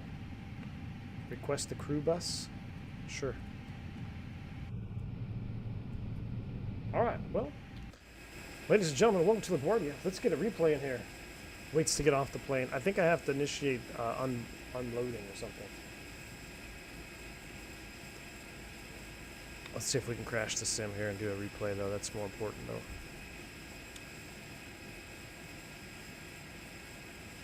I hate this replay thing. Instant replay mode. And we're going to throw you guys into replay mode. I don't know. Let's say 120, 2 minutes. Probably, what's 3 minutes? Nope. Escape. I hate this replay mode here. So probably 320 seconds? Wow.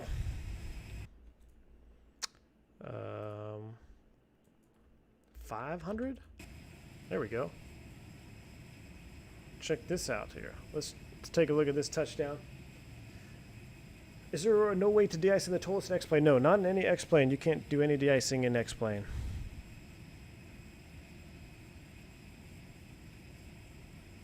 Ooh, a little bit of a float. Or was that on the ground? I can't tell. It's hard to tell on that replay. And you can't just back it up. 10 for 10 on the center line, though. Not too shabby. But no sounds or anything in replay, huh? Oh, you guys can't even see replay. Wow, you guys can't even see replay. Ah!